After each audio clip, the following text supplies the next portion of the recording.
I got the weirdest. What are they ever. doing next door? I don't know. They got some weird torture devices they're pulling out of a car. I don't know. Oh, I got some strange neighbors. I got the fun. weirdest. We are neighbors. live now, by the way. I don't know. They got some live. I can Hello. see you talking about my weird neighbors torture devices. You know what? That's perfectly fine. So, Yo, hello I everybody. got a mute. There we go. That's better. Yeah. All right. So to start the podcast, hello everybody, and welcome to the very first Summit podcast. We are your hosts. I am Winter Bear. Playcrastination is over there. You can just see the names. Whatever. Yeti Hype's on my left. Yeah. I don't know where I am. I'm looking at an ad. Yeah. Here we go. Fun. Ads are fine. Revenue. Not for me yet, but we're working on that. Hello to everybody who is viewing already. I can't see you yet because, SideQuest says, yo, what's up, SideQuest? hello. So, so our show today is going to be kind of like, it's partially an introductory show. So we're going to be talking about who we are at first, like why the hell you should listen to us. Mostly for fun. If you're not listening for fun, you're doing it wrong, but that's all right. Take your pick. Then we're going to be talking about some games that we've been playing this week, and then we're going to be talking about the news, after which we will be talking about the upcoming games that we are excited for, and then we're going to be done. But it should go over the course of about 2 hours, so go and get your snacks now. If you don't care about the introduction part, now's the time to go and do that. So make your run and then come back, because we're about to get into it. Do I have time to go pop a waffle in the toaster? Or? No, you do not have time. You should. I do not. Okay. No, you do not. All right, have time. I'll wait. I know you don't care about the introduction, but you have to introduce yourself. So why don't you go ahead and start that? Okay. I'll send a text to my dad, be like, "Pop an Eggo, right in there, not too much butter." Yeah, that's one way to do it. So why don't you go ahead and introduce yourself to start? This guy right here. Either one of you. I don't care. Left. Yeti, you can go. Yeah. Okay. I don't know which way to play. Right, hi, I'm Yeti. I make YouTube videos on youtube.com/YetiHype. I cover. So I'm going through a bit of a transition on my channel at the moment, trying to focus a bit on the whole indie side of things, is because that's what I've been enjoying a lot, covering those, playing a lot of new releases, but also some games which I just sort of want to play. So there's a bit of a mix there between content and what's going on over there. I do a series called Taking a Gander At, where I cover new games as they come out, sort of lesser known games that haven't had as much of a limelight I like to look at, but a bit of a mix. I like to keep the variety going, and I've been making YouTube videos for sort of about a year and a half, but quite a while longer if you count sitting in my room with a camera on a stack of DVDs pointing at my TV, but sort of properly for about a year and a half, I guess to say. So I'm sort of just finding the point where I'm getting used to it now, and yeah, that's pretty much all that's going on my channel. As I said, I'm trying to figure out a schedule at the moment, so there's a lot of work in progress, but that's sort of the main idea of my channel. Awesome. All right. I'm my turn? Okay. Yeah, your turn. I'm Josh. I am the leader of Playcrastination, if you will. It's a place for people who like to procrastinate while playing video games. Get that? It's a play on words. Got it. They call those puns. I've been around since about last September, I think, so we're coming up on about a year soon, except I wasn't starting early. I wasn't really, very at it. It was like a video a month if I was lucky. Now we're up to pretty much a video every single day if I can get one up. Kind of, like Yeti said, kind of in a weird transition period right now, coming back from college to home. Got a lot of unpacking and real life stuff to do, like dentists and doctors, and so there's a bit of a transition right now. But I'm hoping to get back into the swing of things with a schedule of uploading a video every single day. Play a lot of roguelites like Isaac, Nuclear Throne, Gungeon, things like that, and I try to throw in some indie games and RPGs every now and again. All right, I'm done. Excellent.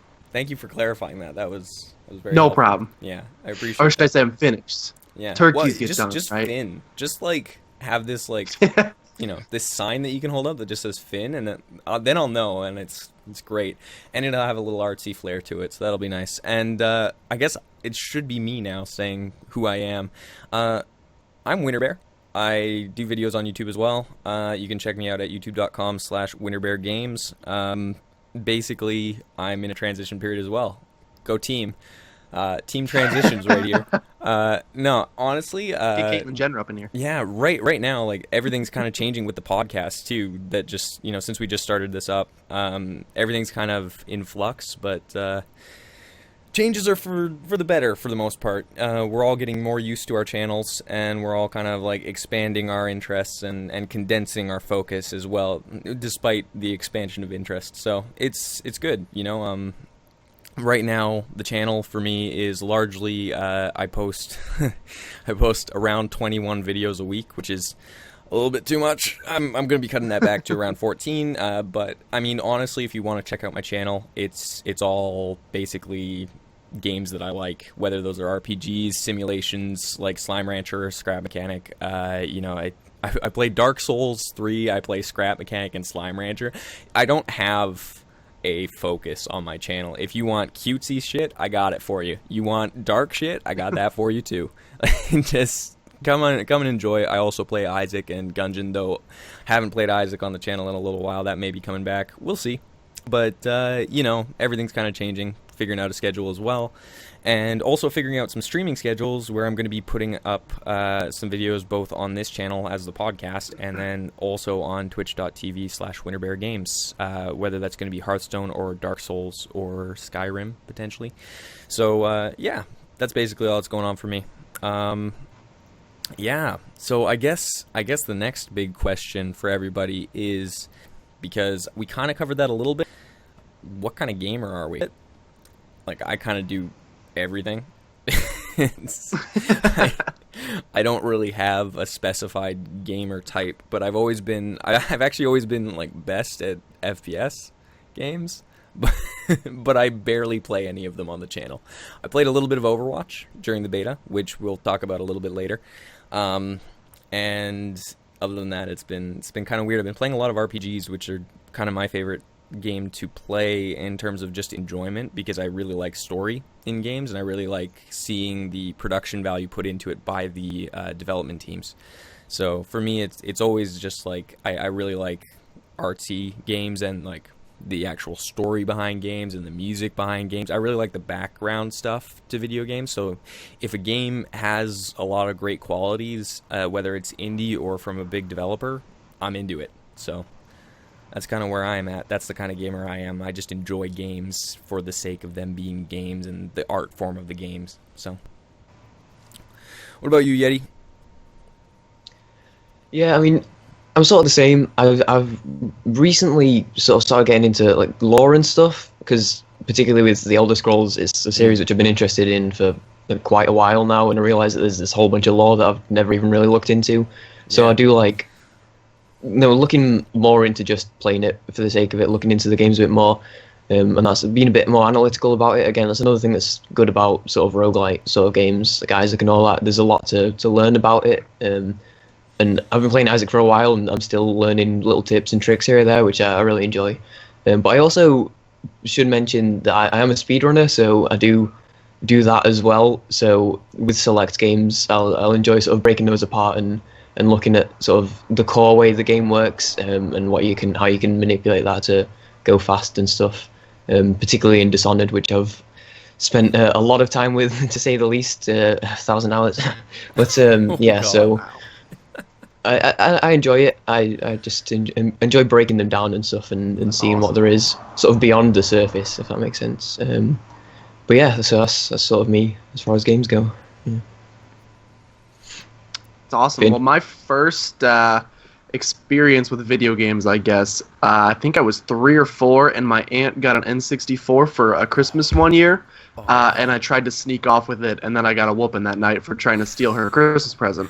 But she got that, and she got Super Mario 64, and so after seeing how much I was interested in that, she let me come over and play for a bit. So that was the first game I ever really played, and I was pretty much hooked instantly.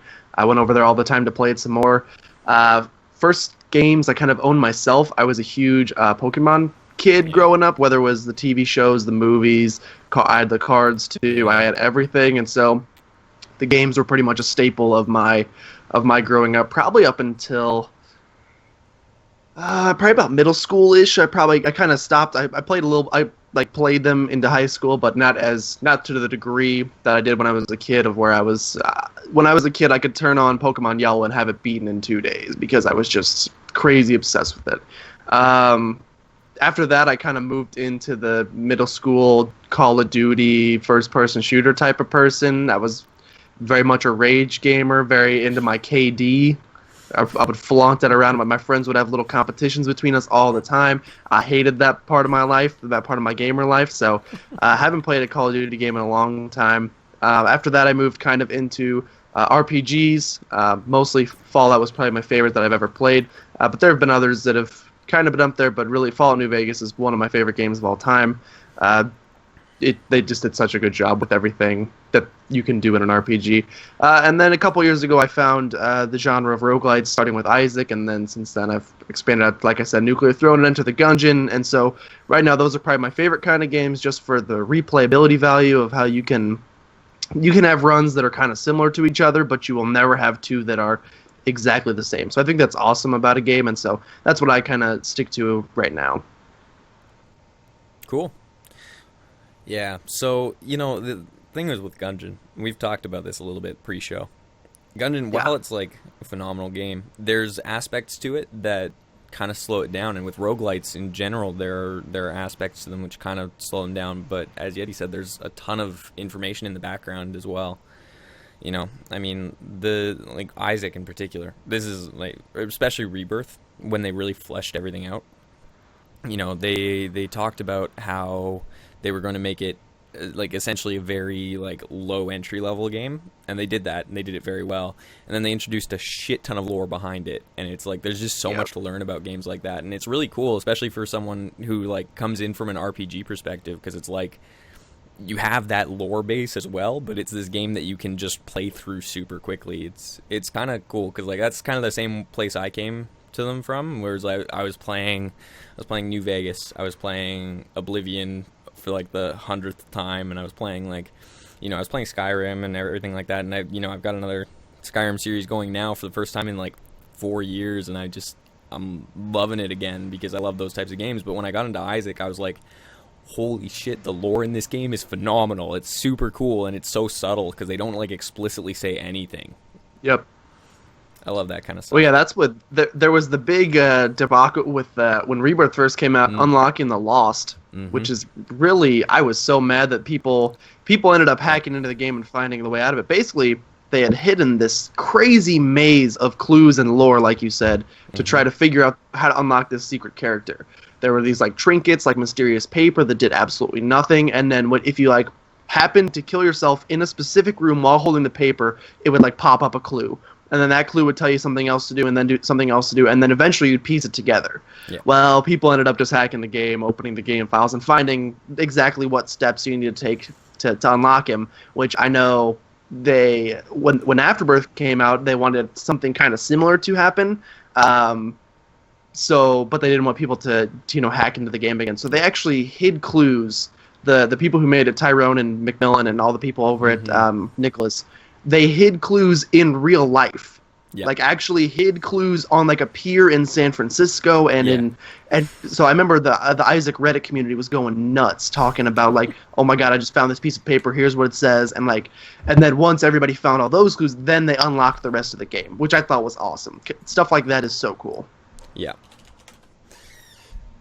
So it just sucks when it gets spoiled. Like one of my favorite aspects of the fact that they did that is like they're not just creating lore in a game anymore. They're discussing it, like they're bringing it out into the real world and like forcing you to like appreciate it, even though like a lot of people won't necessarily appreciate the lore.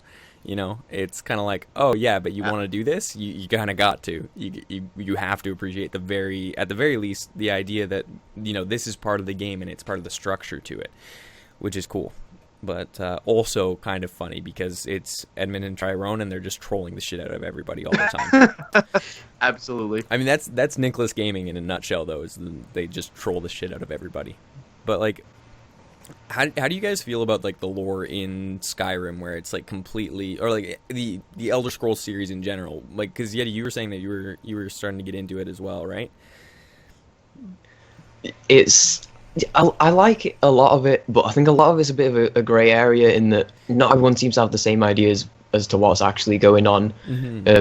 Because I have made videos in the past talking about the lore and stuff, and there's been a lot of sort of unnecessary arguments in the comments where people sort of just fight each other over it for sort of no reason. Like, for starters, there's sort of no official map of Nirn, like the world of the Elder Scrolls.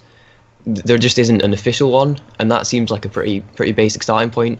So you get a lot of people sort of going, "Oh, this is the lore that they know of," and then they'll talk about it, and then someone else will just come up and be like, "No, that's wrong." But you can't sort of say, "Actually, this one's correct" or "This one's correct." It's a bit grey as to what is actually the right way to go.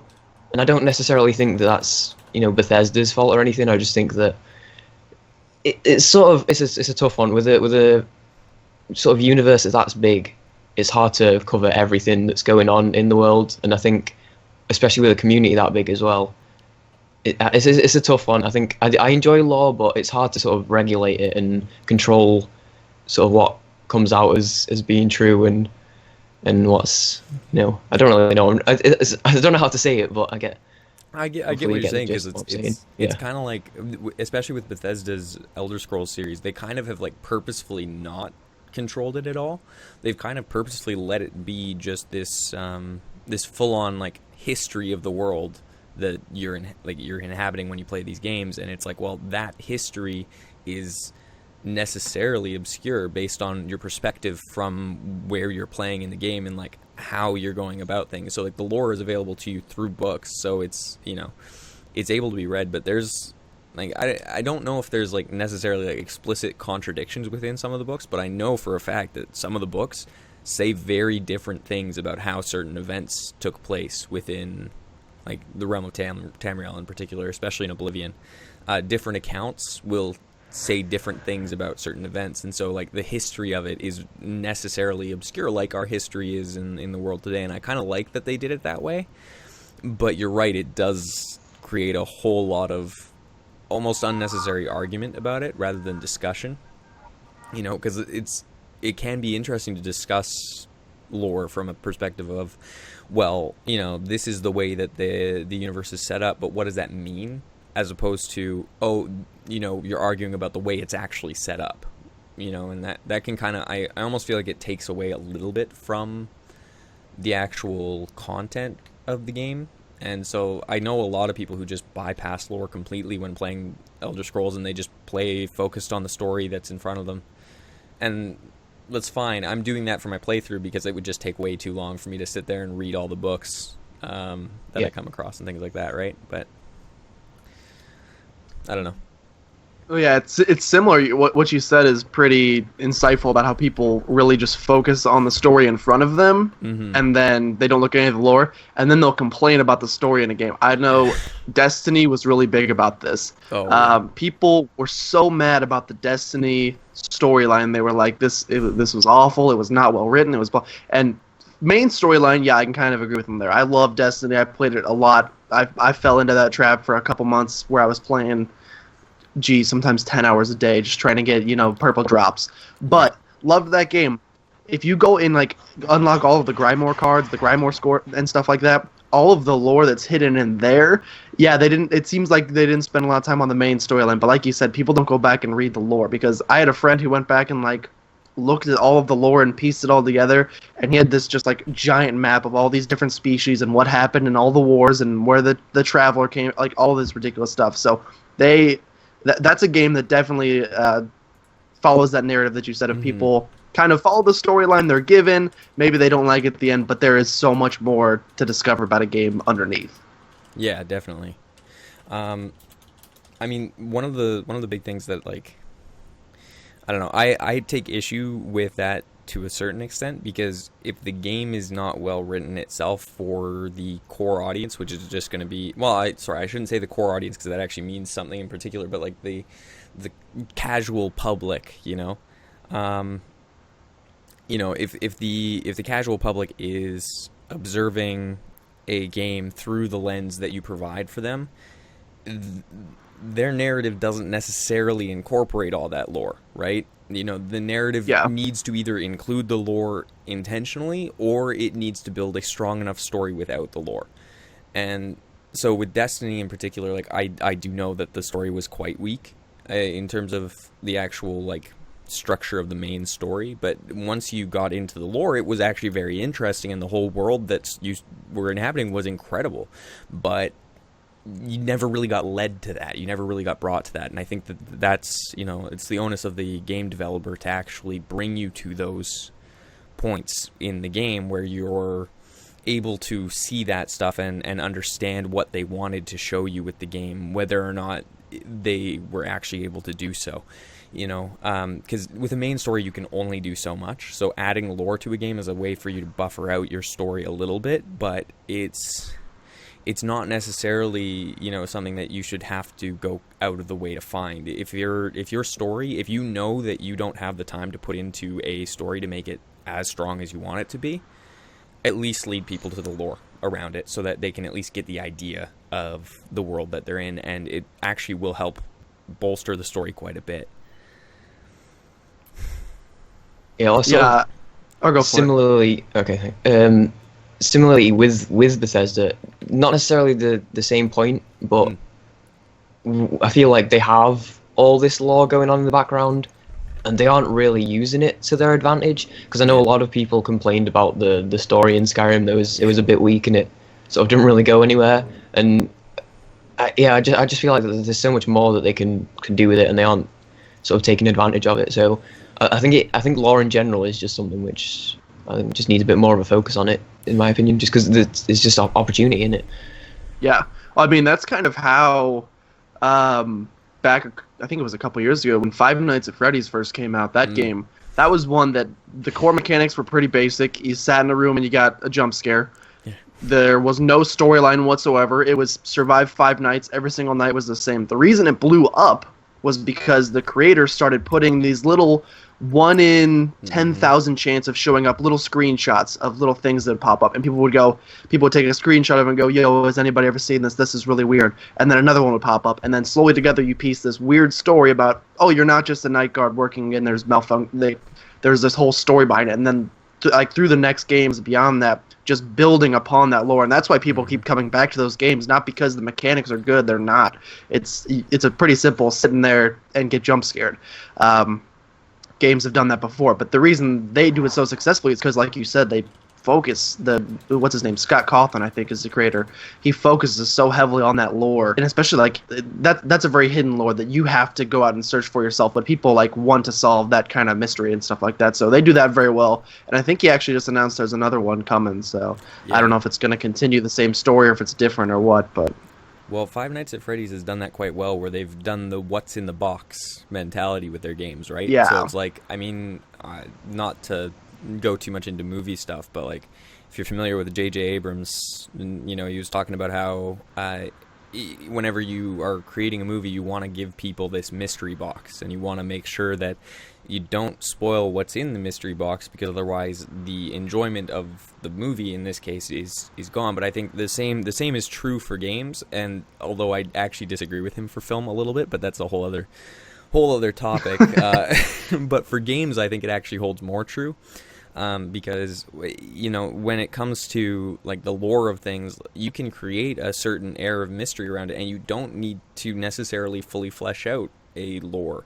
But you do need to make sure that it has a general direction, and that's where the difficulty comes in with a mystery box in particular. Like, just using that as a generic term for lore for the moment. Five Nights at Freddy's does that. Pardon me. Five Nights at Freddy's does that really well, where Skyrim doesn't necessarily, but Oblivion did.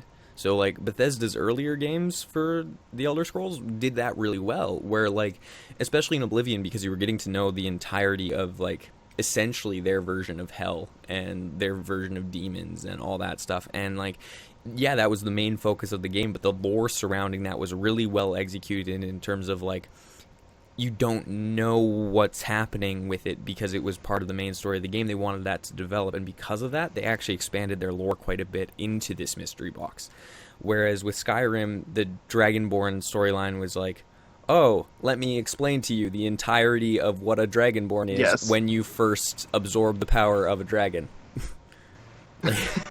Like, it's like, okay, cool, but now I'm bored. I don't actually give any shits about shouts.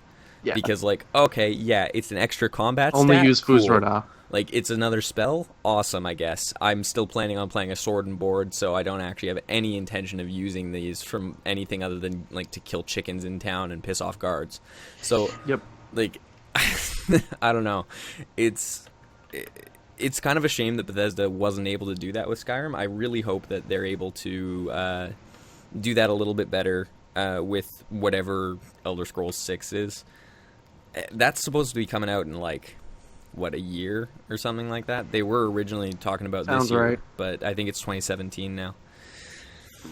Which would be fine, I guess. I don't know. It's nice because they obviously have been developing it since Skyrim, since even before Skyrim, so hopefully they've fleshed out the lore a little bit better and they've heard the people's critiques on it and have made a little bit of development in that area.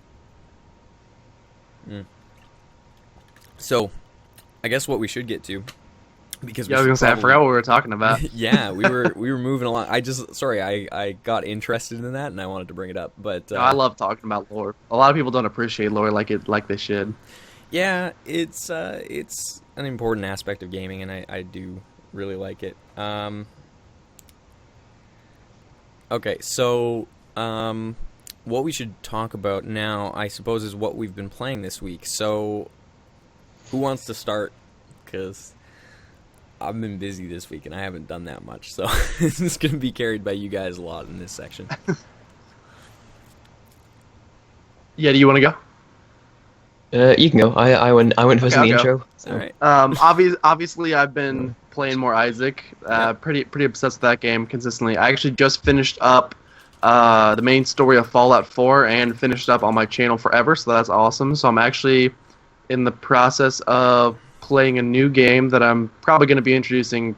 Try to get it ready by next Friday. So I am playing a new game just to test if it would be good for the channel. But this is really bad to do for this section because I can't actually tell you what I'm playing, but I am playing something that'll probably be debuting next week. Other than that, pretty basics. I've been going back and playing Rocket League a lot lately. I don't know why. I went on a big kick of that when it first came out. It took me a couple months to buy it, and then I haven't really played it in a couple months, and I don't know why the last couple days. I guess because now I have good internet again and I can actually play it. I've been playing the crap out of it. So I've been putting probably 4 hours a day for the past couple days just in the Rocket League. Yeah, that's completely fair. I actually love Rocket League. It's fun. It is it's like it's sport game, but with so much more energy than sports games can bring. Yeah, it's also just like it's my go-to like I want to kill time game, you know? Yeah. And like for whatever reason, I just like I'm not even that good at it. I'm decent, but like for whatever reason, just flying through the air and hitting that ball, it's just, whoa, something about that feeling, you know? Yeah. It's a runner's high. Oh, yeah, definitely. Yeah, but I don't know. That's like, you tease us with this game that you're playing that you can't talk about. I know. Now, that maybe it was intentional. Perhaps it was. Can you give us a hint? Because I'm curious now. You've piqued my interest. So. It's a game that's been around for a really long time. I don't know what year. I want to say early 2000s, if not 1990s. Ooh. It's a game I played when I was a kid. It is RPG-esque to try to replace Fallout in regards, but okay. I think that there were a lot of RPGs back then, so that might actually give it away. But it's fun. It was one of my favorite games growing up. Was it Day kind of of what the got Tentacle? first. I don't know what that is. That sounds like a strange porno. No, it's not. It's actually Are you sure? It's kind of like a puzzle. I think I've adventure, seen that one. But like it's an RPG sort of. Okay. Man, I was like, Never mind.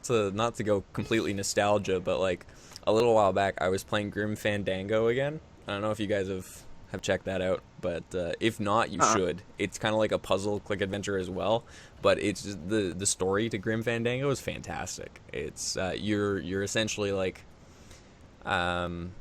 you're kind of, I don't even know how to describe it, but you know how in a lot of cultures they have a depiction of death being someone coming with a scythe and a cloak and, you know, taking you away to the underworld. Well, Yeah. that's your job in this game. Is you're essentially a person who brings people to the underworld, but you work for this firm, and you know you, because you're in, like, it's kind of like got like a Mexican culture to it, so it's like part of what you do is, like, you know, if you bring wealth with you when you die, you're going to be, you know, able to have easier passage to the, you know, the land of the dead and everything like that. But basically, not to spoil too much, but the game itself is like you essentially are going on this adventure through the path towards the land of the dead, and it's very cool because you go. I don't know. You can't say that much about that game without spoiling like a shit ton of the story. So Yeah. but it's a ton of fun. It's a puzzle click adventure, and it's got a really great sense of humor. So I highly recommend checking it out if you haven't. That's something I might be bringing back to the channel at some point. Just playing a playthrough of Grim Fandango. Though it's kind of hard because once you've done the puzzles, it's kind of like, well, you know Boop, the boop, puzzles. boop, boop. Yeah. You're done, yeah. So like I'd have to, like, I need to leave it a little bit longer so that I'll forget all the puzzles, and then I'll go from there. But that's a fun one, and just like as a story piece, like, it's pretty cool. So, what about you, Eddie? What have you been playing this week? Just a quick question on Grim Fandango first. Yeah, absolutely. Just, would you say, because obviously there's the remastered one in Steam, would that be like an acceptable to go with, or It's the same. does it lose anything over it? It's the same Right, game. okay. It's the exact same game. Yeah. Okay. So like it's, yeah. If you're looking at checking it out, yeah, just pick it up on Steam. It's nice. Basically what the remastered version does is it allows you to play it on newer operating systems. Right, So, okay. like, and there's a couple of like graphical tweaks, but it's not very different at all. And you don't, like, it's all like polygon art when the original thing is done. They haven't really changed that in the remastered. Like, it's a little bit different, but it's like it's texture differences as opposed to like polygon differences. So it's still pretty much exactly what you would have gotten with the original release. So highly recommend it. Yeah, so that's, like, I don't know. That's one of my favorite games of all time. Yeah, I was gonna. You brought up nostalgia the other day. I'm actually trying to like make a little bit of money because I have about a month till I start my job for summer. But so I was trying to make some money by selling some random crap I have around my room, and I found a ton of old Pokemon cards that I had. So I was gonna bring them in. We have this store. I don't think it's a national brand or anything. It's called Vintage Stock. I don't know if you guys have any of those around where you are. I'm pretty sure it's just a small chain in Missouri. But they have. It's the coolest store ever because it's basically like a comic store with all old video games, old movies, old card shop, comic shop. It's basically everything. It's like a nerd's paradise. It's amazing. And so I went there to try to sell some cards. Didn't because they holy price shanking. But I mean, I kind of knew that going in. Just wanted to see. But they had, like, by the time I'd given him all my cards to look at, he had like set them up with like numbers in front of them. And he had like the number 25 in front of like a couple of them, like 20 in front of a couple others. And so, like, assuming those were dollars, he probably had like $400 worth of cards there. And he's like, yeah, I can give you $13. And I'm like, wait, what? And he's like, yeah, $13 for these. And I'm like, wait a second, what do these numbers mean? Are they like cents or like what? He's like, oh no, that's what we're gonna sell them for. And I'm like, so you're telling me that the cards in this stack are worth 25? But you're going to give me half that for everything I brought you today. And he's like, yeah, basically. I'm like, all right, I'm out. And then I walked around the store and looked at all the cool old, like, I had a Sega Genesis growing up, so I was, like, looking through all the games that I used to play when I was a kid. Good times. Those stores are fantastic, honestly. No, you can get lost in those things for hours. Yeah, definitely.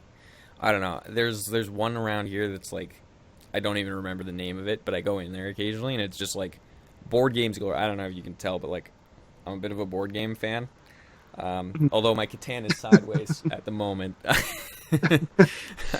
I do, like, board games are my jam, and like trading card games, like, that's why, like, I'm probably going to be streaming Hearthstone in the future, just because, like, that's something I've been playing a shit ton this week, is Yeah. Hearthstone, because they did an Old Gods expansion pack, and like I was like, ooh, I kind of want to get in on that so I get the free cards. So I hopped back on for the first time in like ages, and like I just played the shit out of it to get all the free packs that you can get, and then I stopped for a little bit because I'm like, I need to calm down. And then the Overwatch beta came out, and I'm like, oh, I guess I gotta get on battle.net. And then like whenever I wasn't playing Overwatch, I was playing Hearthstone, and it's like, and I'm terrible at that game, but I love it. It's so much fun. I don't know. I kind of co-opted your what what have we been playing this week, Yeti, and I started talking about mine. What have you been playing this week? This week, I started playing God Will Be Watching today, actually, which I played I don't know how familiar you are with it, either. I saw like a couple of series on it like a long time ago, like whenever it came out, right? But like haven't really like looked into it that much. Yeah, well, it was part of a 48-hour Ludendari, I believe, in like May 2014, so quite a while ago, and then they released it as a free-to-play thing, and it just did really well, so they turned it into a full game, and it was published by Devolver Digital, so it sort of got exposure and all that, and it's kind of hard to explain in that it's sort of like a point-and-click strategy game, and there are sort of different things happening in different levels, and it's one of those, similar to what you said about Grim Fandango, in that it's sort of hard to go into detail about it without ruining it. Yeah. But it's very difficult, and it's kind of micromanaging, and it forces you into making sort of toughish decisions as well. So it combines like a few elements of that sort of game. You've got the decision making and manage your team and all that, but as of the sort of hour or so I've played of it so far, I'm really enjoying it. It's different, but it's something which I believe the free version is still out there. It's something which I'd suggest checking out for sure. But yes, I've been playing that. I've been really enjoying that. It's not the sort of game I'd usually go for, but it's good. I like it. It's kind of got like some This War of Mine aspects to it, right? So like, I don't know if you're familiar with that game, but yeah, it's like. It's kind of got like I don't know. It's like multi-level strategy, and it is very like micromanagey, but like it's kind of like a management strategy game almost to some degree. Like I don't know if that's what you'd call it, but like I mean, not to bring up like a game that's like completely different in tone, but like fucking what's it called? The latest like Honeycam release or whatever. I don't know if it's like Studio, like a Honey Boo Boo Child. No, that is very different than that. I've seen Mathis play it. Yeah. No, but like Honeycam Studio or whatever, where like you're essentially managing your cam girls and shit. Like there's a certain aspect of that kind of game to it as well. But like that Honey Pop thing. Maybe. Or is it different? Yeah. Is it like naked ladies? In Honeycam Studios, there's no naked ladies, but okay, never mind. It's by the same people. It's the same. It's the same. Okay. Yeah. But okay. No, I've never played one of those. Completely different tone to This War of Mine and Gods Will Be Watching. So like, don't relate the two at all. But just there's some aspects of that kind of like micromanaging strategy to it. Or like, let's go with like Adventure Capitalist. That might be a better way to. It's like a clicker. Yeah. There's a little bit of a clicker aspect to it, but with like Gods Will Be Watching and This War of Mine, it's like so minimal that it's not really a clicker. It's more like you just want to make sure you're optimizing where things are going, and so that's like the strategy aspect, I guess. So sorry, I brought something for nothing. It's sort of like gameplay wise, you're not really doing that much, but you feel like you're actually doing quite a lot. Like sort of thinking about it and all that sort of stuff, and I think that's where it really draws you in. Although it is very difficult, to say the least. Yeah. Speaking of like the Honeycam naked ladies thing, do you guys ever on Skype get like weird contact requests from people you definitely do not know? Yes. I got all the time. I got two today. One is kind of the typical, so like usually it's like sexy lady 123 or something like that. Yeah. Today I got one from a lady named Babe Pixie or something like that. Clearly don't know this person. But then the other one, like it's the same thing based on the picture, but like the name just does not It's Blueberry Woman 24. Like, I don't know what's sexy about a blueberry, because I'm struggling here. But, like, if you're going to pick any, like I said, usually they're like Babe Pixie. Blueberry Woman. So, I'll be adding her, what her story's all about. You know what? You need to add her and, like, straight up just have a full-on conversation about, so why blueberry? Just... I mean, you're like sexually attracted to blueberries, or like, do you think it's like, sexy? The only thing that comes to mind is like the Willy Wonka chick that like eats the blueberry and like I'm not interested in that. So Violet or whatever. Take a hard pass. Yeah. Take a hard pass on that. That's fantastic. I don't know. Oh, blueberry woman. There's no information. I'm like clicking on the profile. There's nothing. There's no info. You know I was hoping it'd at least be like, I'm a blueberry farmer. Oh, yeah. Nothing. That would be, like, the best explanation is that she farms blueberries. But, like, at that point, why is she on Skype at all? Like, why has she made that life choice? Like, if you're a blueberry farmer... live streaming me picking blueberries. Well, like, I don't know how long it takes to farm blueberries. But I imagine during this season when you're, like, prepping for it to be, like, your big season... Why would you be on Skype now? Yeah. This is your big time. You need to be working your ass off now, making sure all the crops are good. I don't know. Maybe that's just me, but if I were a blueberry farmer, I would not be on Skype right now. It's important to make that money, you know? Yeah. Maybe that's what's sexy about blueberries, how much money you can make blueberry farming. It's a lucrative job. It could be. I just saw that when I logged on this morning, I was like, who is Blueberry Woman? And what does she want with me? I don't know, but like that's I don't know. Don't worry, I'll hit her up and I'll let you guys know. Yeah, please do. Please keep us informed. I expect next Saturday to just have a full like breakdown of I'll have Blueberry Woman here with me. Exactly. Like, yeah, she'll have come out for a visit. I get it now. And you know you'll have paid for her flight. Right, and she'll come out there, and you know you will have paid her for like a premier hotel room, and she'll totally show up. You do not need to worry about that at all. She will 100% actually show up and not just take your money, and not actually be a man. Yes, she will 100% be a female, not in her late 60s, as a guy. I hope her name is Blueberry Woman, and it shows up, and it's a dude that's like a carrot farmer or something, like complete opposite from Blueberry. That would be great. It has to be. I don't know that carrots are the complete opposite to blueberries, but I'm pleased Probably with not, this scenario. But yeah, you know, that's actually a good question. What is the opposite to blueberry? Not that this is at all relevant on a gaming podcast, but what? That's tough. I want to go with like stapler. I don't know why. No, those are just at the opposite ends of the spectrum for me. I mean, for me, they don't have that many similarities. It would have to be something you cannot eat. Yeah, like that. Even you could eat a stapler, but it would be very difficult. But like, you could do it. I mean, but the thing is, like, there's also like people who have eaten their car. So, what? If you in one sitting? No. Like over the course of like, I was like, a did very they just long like period a of time. snake open on up and? Oh yeah, just the entire cool car. genetic I mean, it was a mutation. smart car, but you know, it's still impressive. That's a lot. No, but like legitimately, people have like eaten automobiles, so I don't really know like what you would consider to be, like, I guess the Earth is the Earth opposite to a blueberry. But no, it's a giant sort of blue circle. That's too much in common. I know, basically, right? Like you can't. We're basically living on a big blueberry. That is if we can take anything away from today's stream, that is it. We are living on a giant blueberry. We're basically living on a big blueberry. I'll make sure to tweet that later. Just to hype up the that's pod. Good. Maybe I'll just steal that for my daily thought tomorrow.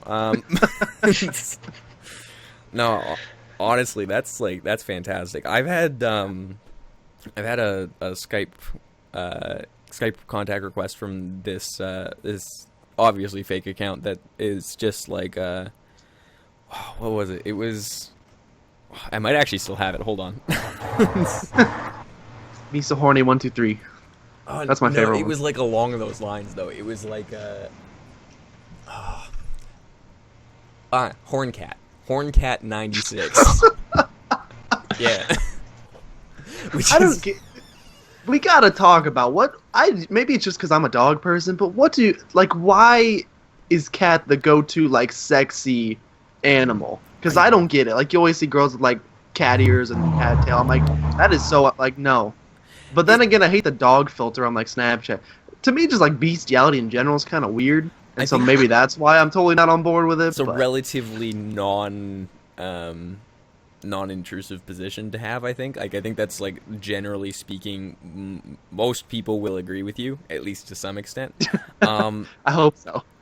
I think the idea, like, and this is speaking purely from an intellectual standpoint and not at all from my own perspective, but I think the idea is that, the cats are more feminine than dogs are necessarily. And so I think, like, by default, usually women are usually portrayed, if they are going to be portrayed as an animal type, it's usually as a cat, because it's perceived to be a more feminine animal than most other animals, which I don't know if that's necessarily fair to cats, but or women for that matter. But like, I'm here to fight for cat equality. Let's just start a hashtag now, hashtag CatEquality, and we'll go from there, and we'll see where it takes us. We need a PETA just for cats. Yeah, I don't even like cats that much. But they're evil. I'm a dog person as well, so like, I don't know. Like, I've had cats and they were wonderful, but like, my cats are fine. It's kind of like, when parents are like, oh, my kids are great, but everyone else's kids are terrible. Yeah. I'm like that with cats. My cats are great. Everyone else's cats are fucking awful, and I hate them.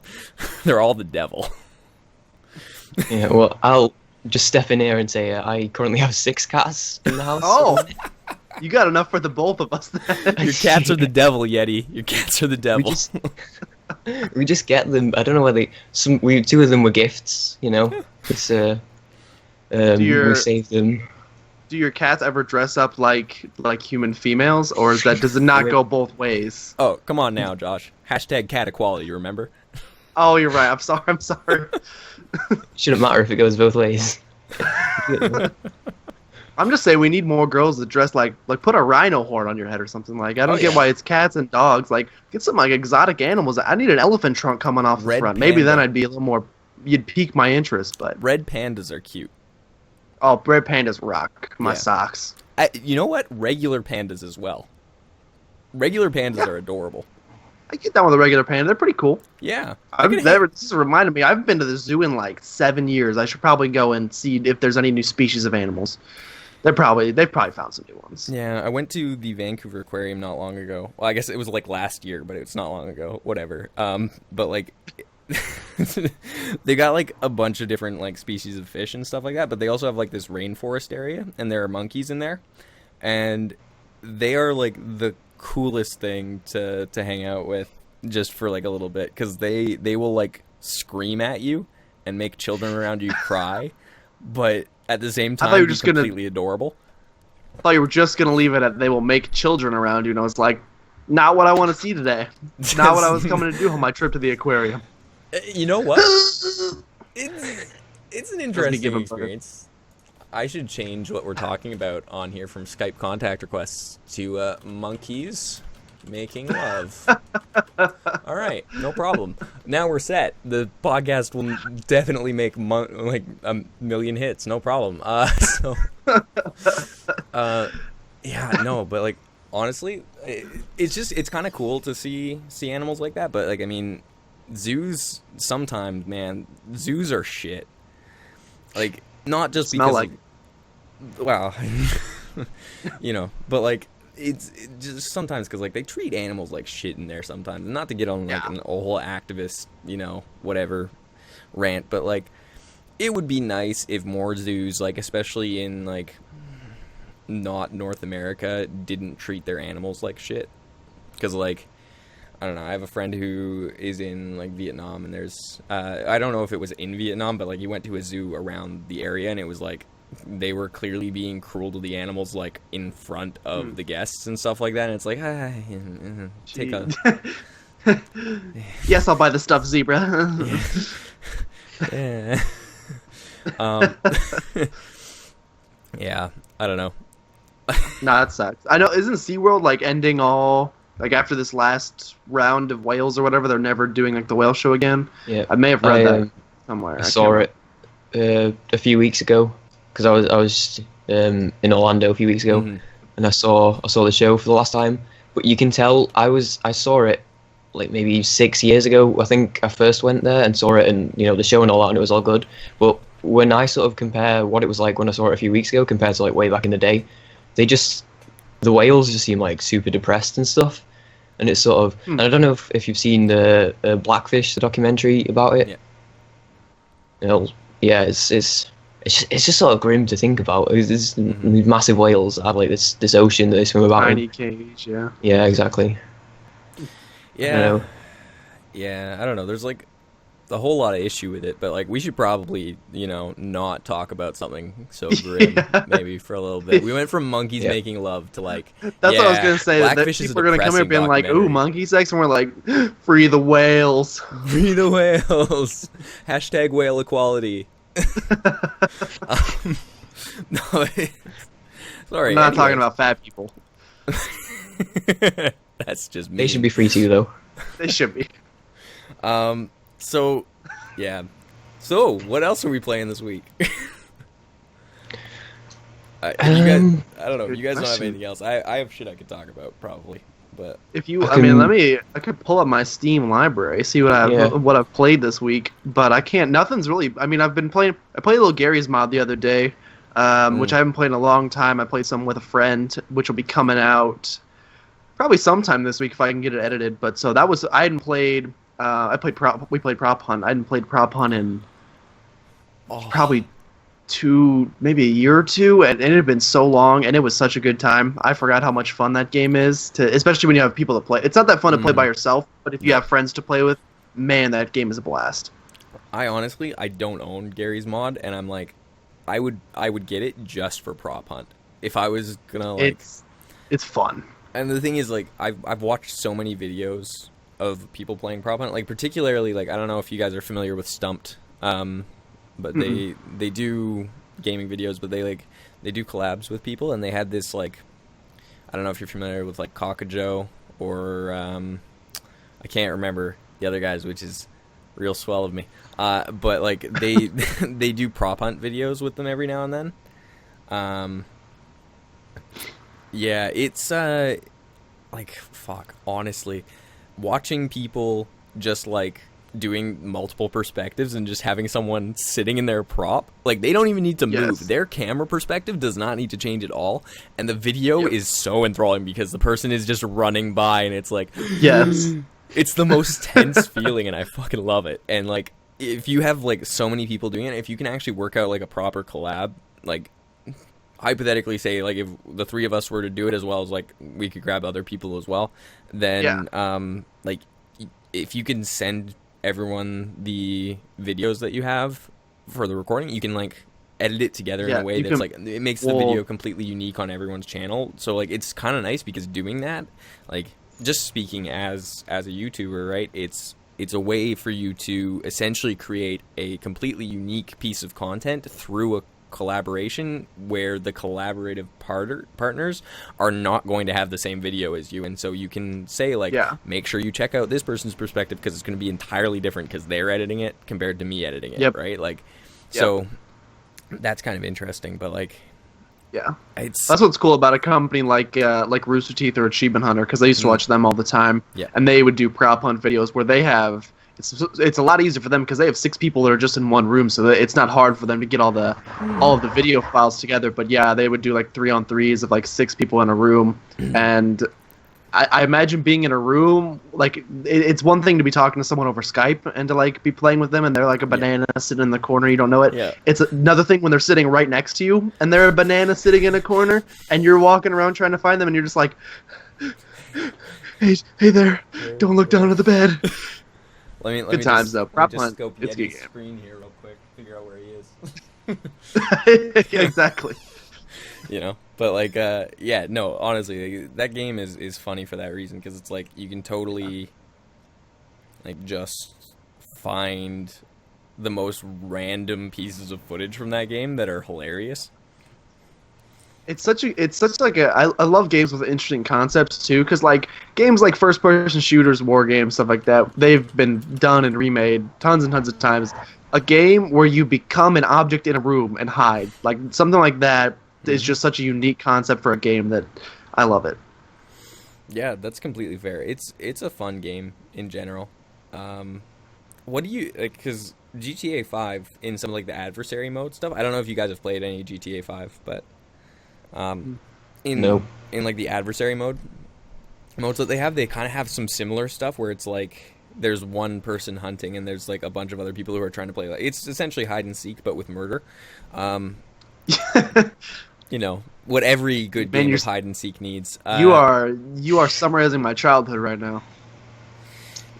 Yeah, pretty much, eh?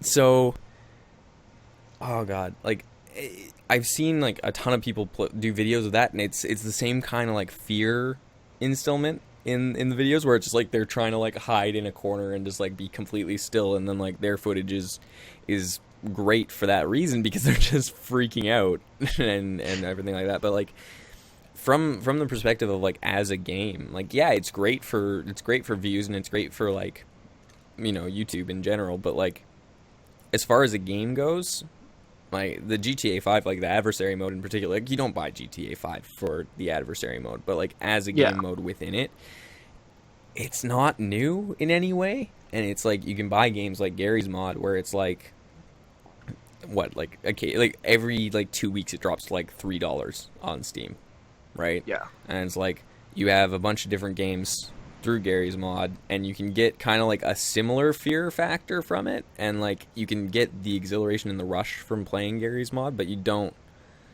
have to buy a $60 like new title basically. Yeah, exactly. But with GTA 5, like the most interesting things to me are the adversary modes, or like the multiplayer stuff. I don't know. But... Is that the I think I have GTA 5 on my Xbox One. Is that the mode? I think I've played something similar where like I know there's different game modes for it, but there was one where you're like it's pitch black and you're like inside some sort of like facility, and there's like one murderer going around with a flashlight, and so your screen is just like pitch black and you're hiding, and then all of a sudden before you know it could be like flashlight on, boom, you're dead, and like okay, yeah, I've played that before. It's awesome. It's terrifying though. It's a fun mode. I just wish there was more of that. Or like that they built an entire game around that. But maybe that's asking a little bit too much. I don't know. You couldn't charge $60 for a game like that, but like... No. You know. Even a standoff title with a bunch of maps would be cool. Because I remember like back in... When we used to play, like I used to play Call of Duty and stuff all the time, we'd make our own game modes kind of similar to that. I mean, people played Michael Myers and stuff like that all the time with the whole, basically same thing, go hide somewhere on the map, there's a guy that's going to come try to find you. And like you said, you don't buy Call of Duty just to play that, but it's nice that they have features like that that can let you kind of make it what you want when you can like have your own game modes set in the way you want to. I really like games. I like that Afterbirth is doing this with Afterbirth Plus, adding all of the not the character creation, like content creation stuff where you can create your own levels, create your own runs. Like that's cool to me when games allow you to kind of go off the rails like that and create your own experience. Right, and that's kind of modding in a nutshell, right? Where people are well, studios in particular are allowing you to modify their games and their properties in order to, you know, essentially build the experience into what you want it to be. And like that's why like Bethesda, going back to Skyrim and the Elder Scrolls in general, and like Fallout as well, you know, the modding community for those are huge, and that's one of the coolest aspects of those games to me. Like, I mean, I know both Yeti and I are running modded Skyrim series right now on YouTube. Mine is like pretty stock standard, but like I'm doing like a couple of different mods. Yeti, what are the mods that you're running again for Skyrim?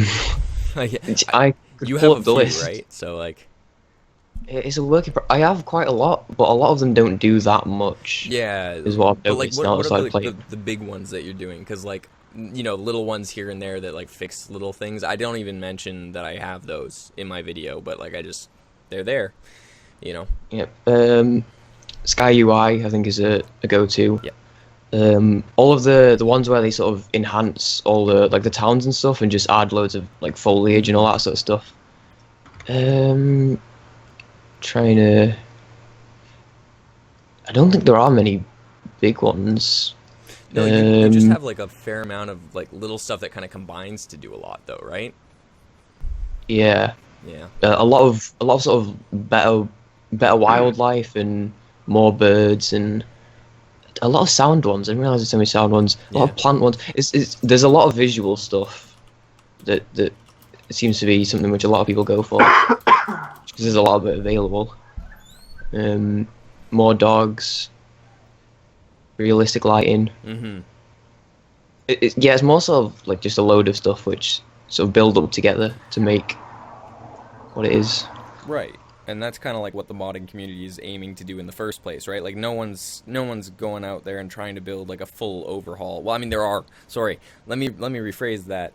Very few people are going out there to build overhaul mods for games, but the people who are, good for you. You're super dedicated, and I'm really impressed and everything. But holy shit, I could never do that.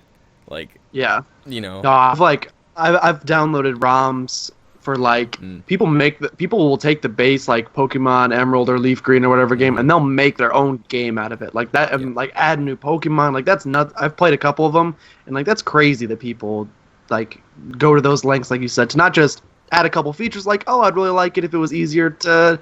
If there was like a running feature in Pokemon Red, like the very first one, if you could add running shoes, people do that and make that mod. That makes sense. Then other people will take the entire game and go, now here's a whole new region. Here's 150 new Pokemon. Here's go for it.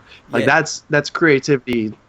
It just gone off the rails. It's awesome. It's incredible, but also like I mean the practicality mods are also extremely creative a lot of the time, right? Like even just the running shoes.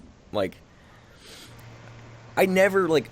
Playing Pokemon Red when I was like, because I was pretty young when that came out. I guess I don't actually know what year did that come out again. I need to look this up because like it's gonna bug Red me. 96, I think.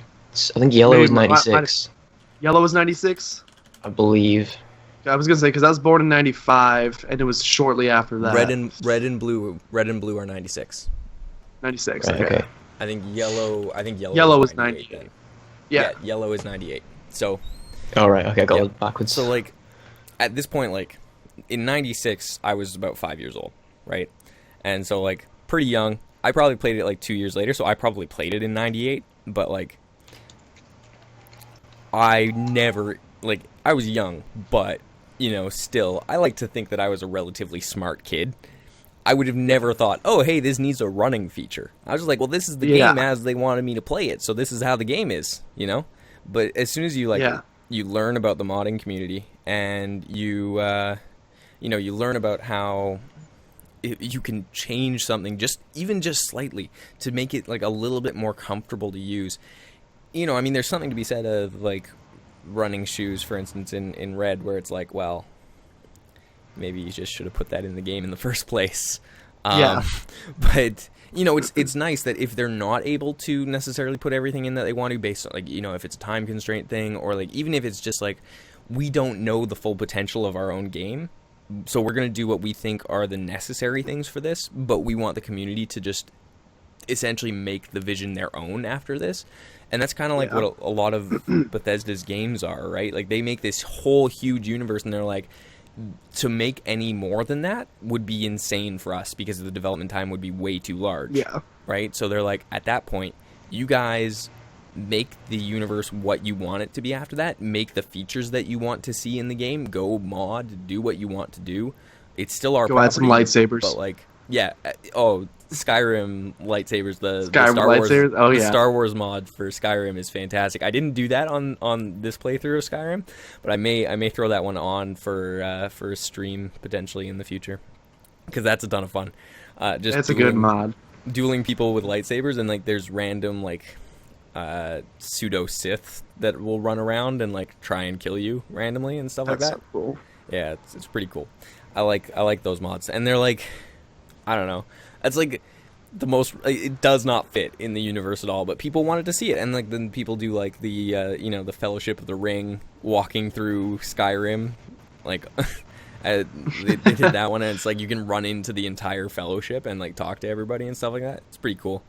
I don't know. It's like modding in general is just a super cool thing that people can do, and it's nice when companies allow you to do it. And I'm really excited for Afterbirth Plus for Isaac because like the modding for that, like I just know that the community around that is going to be like pretty incredible based on the fact that people have already been modding the shit out of Rebirth and Afterbirth despite like not allowing them to play on their official copies anymore at that point. Exactly. Have you seen some of the like they have I think they have a Pokemon mod for Rebirth they had, which was I mean it's just a texture skin pack basically and a couple items added I think, but like that itself was so cool, and like you said, that's them doing it. They have to jump through so many hoops because those games don't really allow for modding. No. Afterbirth Plus, which actively says, "Here you go, do what you want with my game."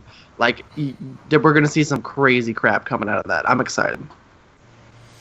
Yeah, I'm pretty hyped for it. It's like I will be like right now. I haven't been having Isaac on the channel, but like as soon as Afterbirth Plus comes out, I'm right back at it. And I will be pushing to get the new whatever 1001% is on it, and I will just be rushing that down. And once I get that, I'll probably just take it off the channel again and play it on my own time. But like, you know, rushing for that achievement stuff, like Isaac is the only game where I've ever like rushed hard for achievements, you know, and like tried to get a completionist type thing. I mean, like I kind of did a little bit with Assassin's Creed Black Flag, but like Isaac in general has been the game that I've done like the most achievement hunting on. So yeah, what about you guys? Where have your achievements been focused? Like have you been trying to like have you ever tried for that matter to get all the achievements in games? I was a big achievement hunter back in the day before I had my PC. Back when I was a console gamer particularly, that's when I was the biggest. I would always try to it was the Fallout games for me, which I don't know why I chose those because some of those were the most. It was Fallout 3, Fallout New Vegas, and Skyrim. I 100%ed all three of them with the DLC version, which is just some of those, especially on like Fallout 3. The DLC is literally just go to this place and collect 100 of these tiny little things that you have to go find. And so, but back in the day, since I was nuts about 100%ing games and getting them done, I 100%ed most of the Call of Duties that didn't require me to like buy DLC and stuff. So my gamer score is like not even sort of exciting, but because I didn't own a lot of games, but the games that I did, I tried to 100% pretty much all of them. It's just something fun to work towards, a little bit of addition, but beyond the main game itself. Definitely. Yeah, I don't know. I sort of could never really commit to a game long enough to want to do that. I just struggle with it.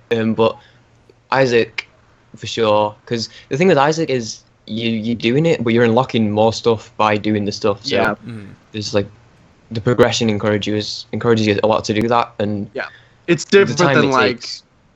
Yeah, it's different than like Call of Duty where it's like beat the whole campaign on the hardest mode, but you don't get anything from doing it. You get like, here's a 50 gamer score achievement. Whereas like you said, Afterbirth, you finish all these, boom, you get the best item in the game or whatever it may be. But yeah, there's a reason to do it. Mm-hmm. Yeah, that and ones that sort of take commitment, I guess. Like there's some things where you go, oh, look at me, I've got this achievement, and it's just like bragging rights for having it. Like some of the ones I used to be able to, I'm sure somewhere on Steam you can see your achievements, but I can't find it. But some of the ones where, you know how it says like, oh, 2% of people have got this achievement, it's just just a satisfying thing. Mm-hmm.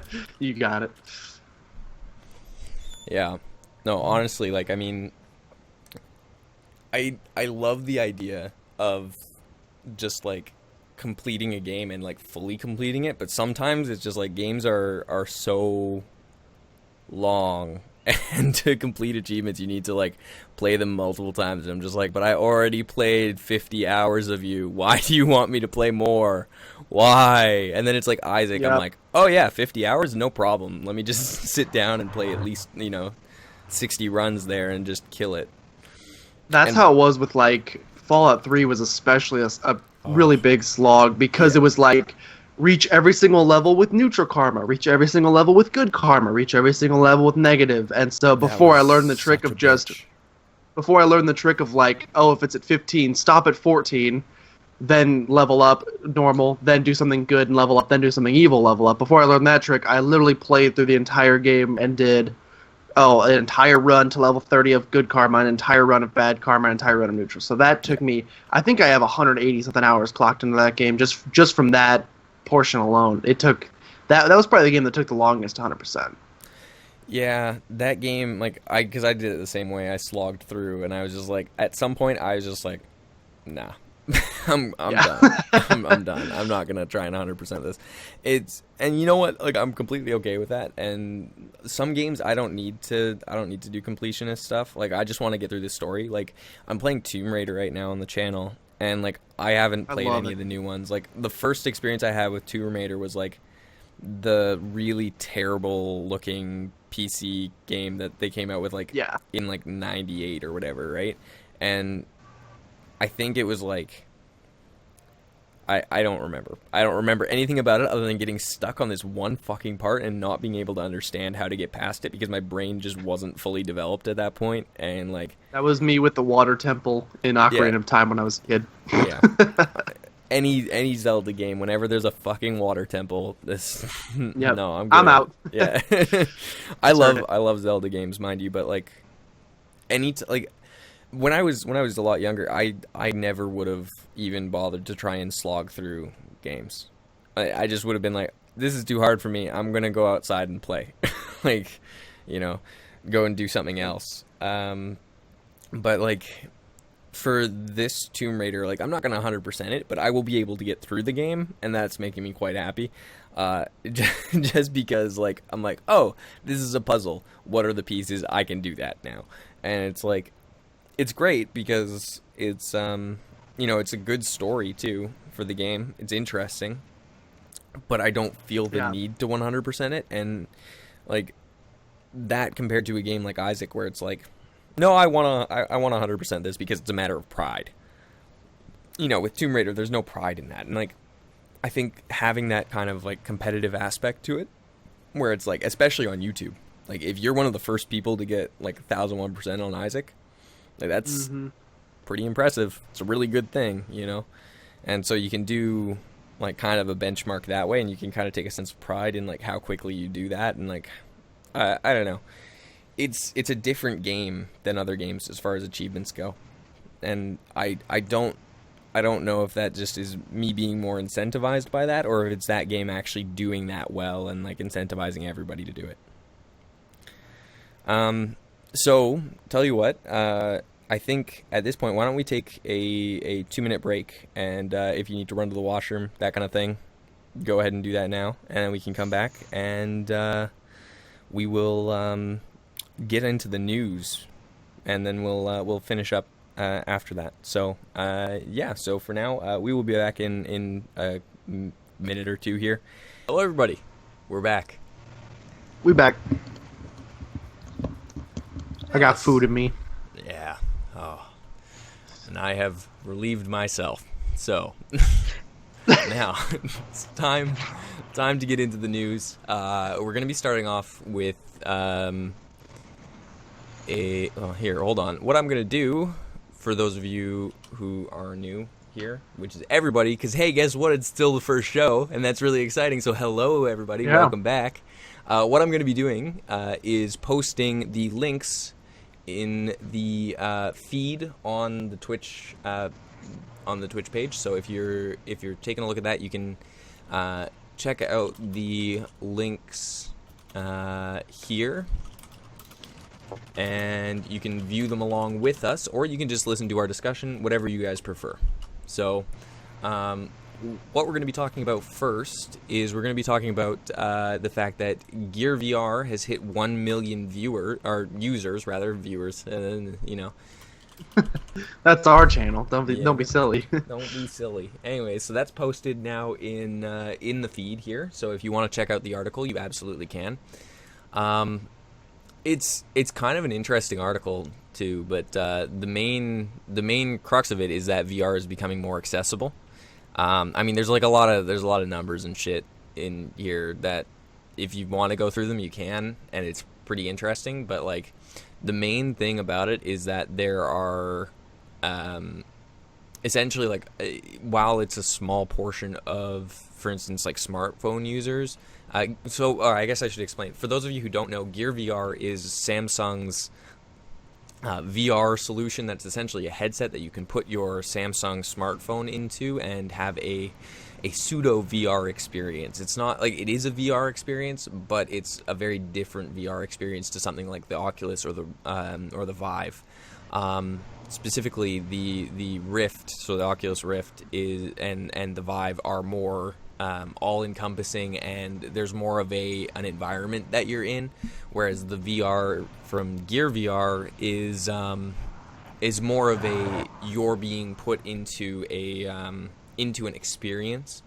So it's a little different. It's an experience versus a full-fledged environment. But nonetheless, it is still VR, and it is very much true VR.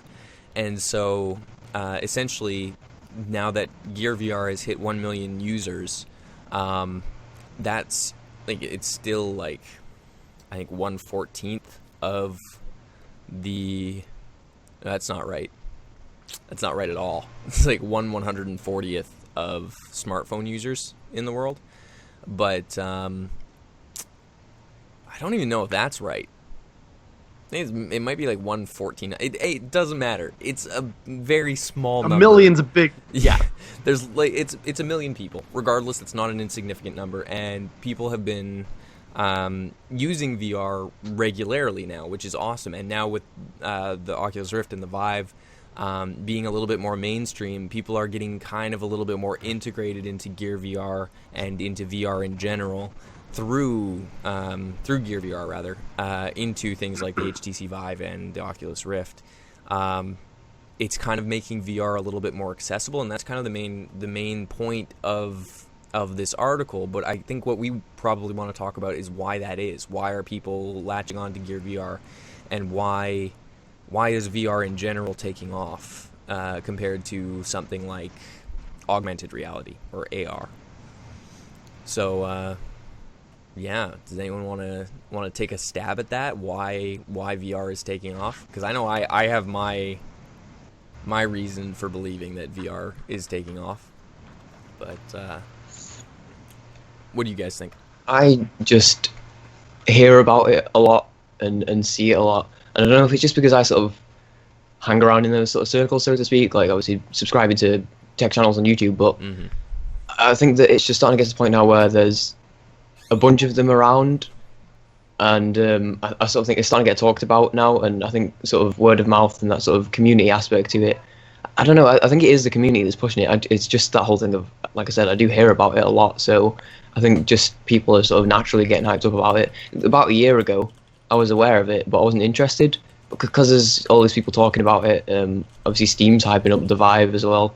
It's just something which I'm sort of subconsciously starting to be more interested in, so I think that's sort of what I can think it to be. Yep, that's fair. I personally think VR's taken off a little bit more than AR, just because VR is a little bit more of an escape from reality, I guess you could say. Yep.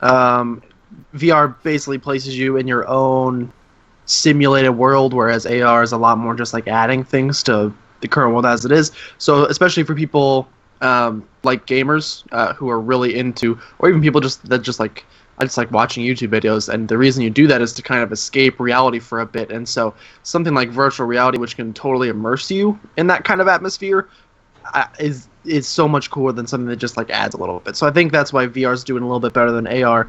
I'm just excited for it from a gaming perspective. The implications of having VR readily available for anyone to use and play games with is just, to me, as long as they can do it well, is really exciting for video games. Yeah, that's fair enough. How do you guys feel about VR porn being a driving force for virtual reality?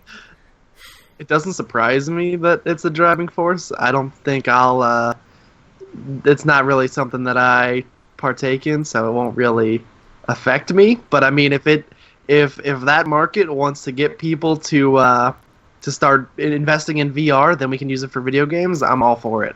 Yeah, it's a fair point. What about you, Yeti? I mean, I think sort of as it stands, I don't really see how it would be useful because you wouldn't be able to move around, but you can see the subject easily enough without having to look around. There's not much else going on in the room that you'd be interested in.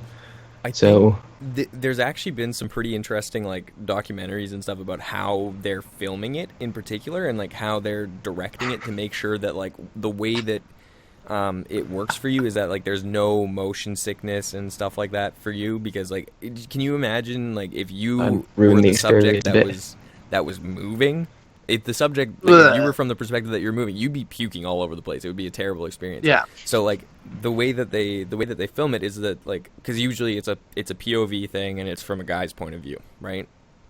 And so usually the way that they're filming it is that the guy is doing nothing, and it's like they are just lying there, stiff as a board. And essentially the perspective then is like they have cameras. That's the way to do it. Essentially, like they have a full camera rig so that you can see like all of the perspectives around that. And so like you can move around, you can look around and stuff like that, while like you as the subject are actually completely still during the experience. But yeah, it's yeah. I'm excited for like you ever have those like choose your own adventure books when you were a kid? I'm excited for them to implement that so that you can, like Yeti said, have a little bit of decision in the matter. Be like, all right, I want to on the bed next. No, now we're going to the countertop. Like you can choose your own style. Mm-hmm. That's coming. Don't you worry. That'll be in the future. Yep. I mean, or you could just go out and have sex, but actually, yes. Yeah. That's hard. It takes work.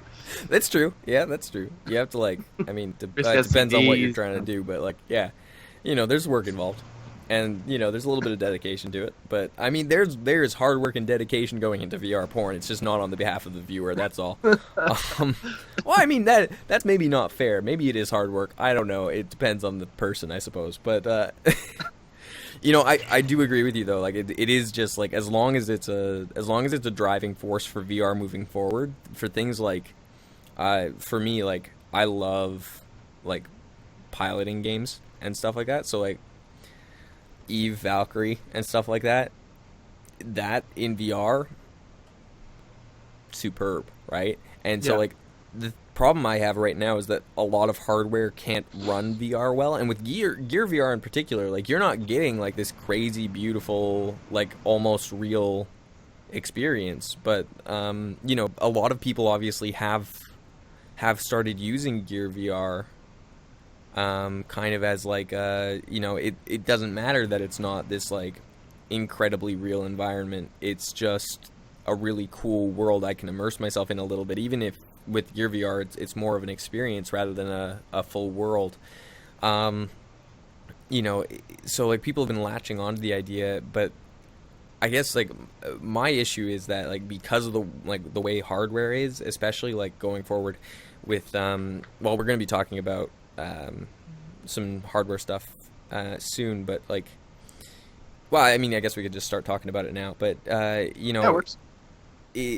So to do with the like, here, I'll actually bring this up, and I'll post the article and we'll get to it. Yeah, so like with hardware pushing forward, like we're gonna eventually, like, it's not gonna be amazing VR, and we're kind of going to hit that point at some point where we're at the uncanny valley, right? Are you guys familiar with the uncanny valley? I'm not. yeah.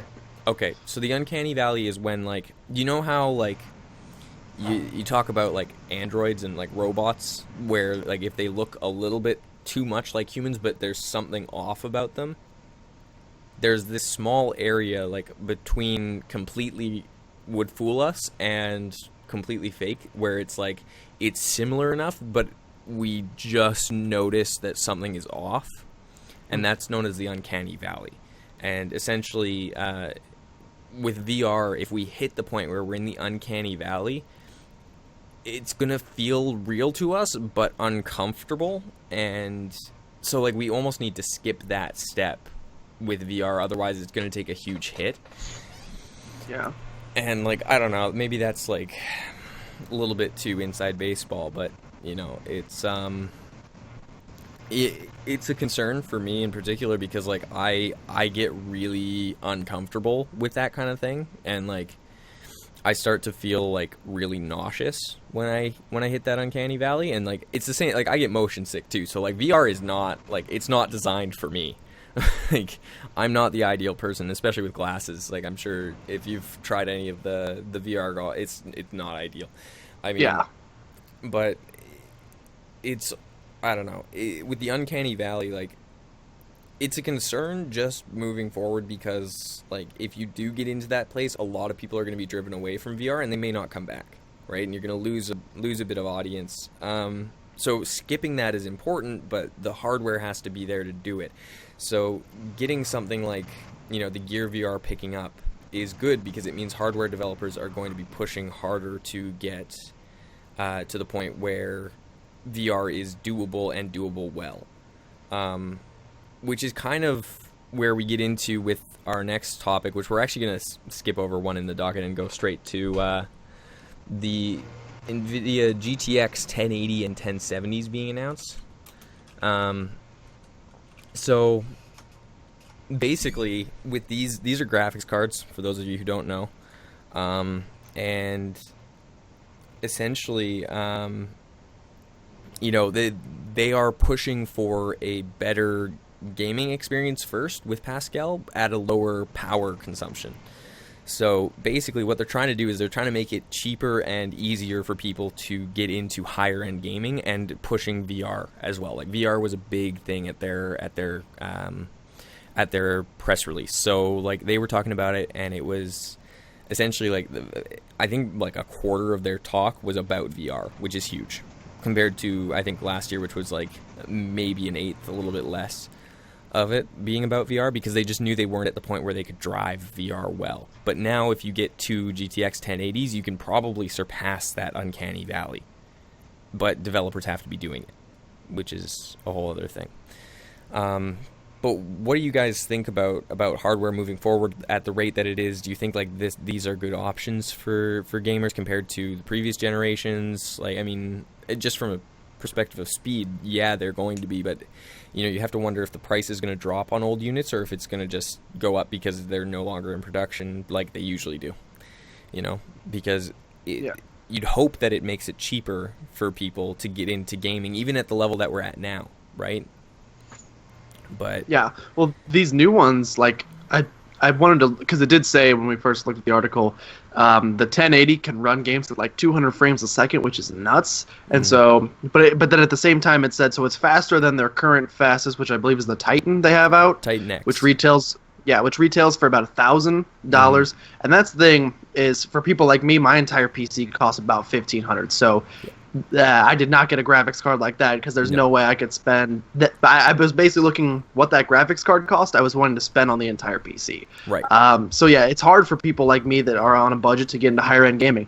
The new one, the GTX 1080, which is faster than the Titan, is they say it's going to retail for $699, which is crazy that it's $300 less than their current fastest one, and it's faster. And that's for the Founders Edition. Like that's just for like their stock version. The like the aftermarket ones are actually going to be cheaper, and they're going to be $599. They're actually going to be $100 cheaper.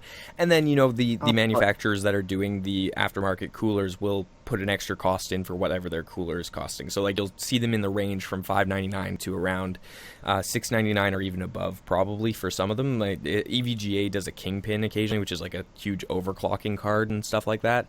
But like, not to get into the nitty gritty of it, it's going to be a lot more affordable. Yeah, no, it's awesome that the card that's that fast that can run games at 200 frames a second. Because we watched them demo it with the Doom game, and even though they didn't have the live footage of it, you could still see pretty effectively how nice it looked, even when they had to reduce it down to just the 60 frames a second, but because YouTube can't even handle that. But no, it's gonna look real good, and for only $700 for that edition, or maybe a little bit more, it's definitely getting more and more affordable for people. Yeah, and I think like the 1070 is going to be what a lot of people go for, and it's going to be still like faster than the Titan X. We just don't know how much faster. 1070 is retailing for $449, which is like, I think my graphics card was like $369 or something like that. So that much a little bit extra for something that's going to be one of the fastest cards on the market is awesome. Yeah. I mean, what are your thoughts, Yeti? I mean, because you are in the tech world a little bit as well, right? Because you follow that stuff. So, what are your thoughts on this?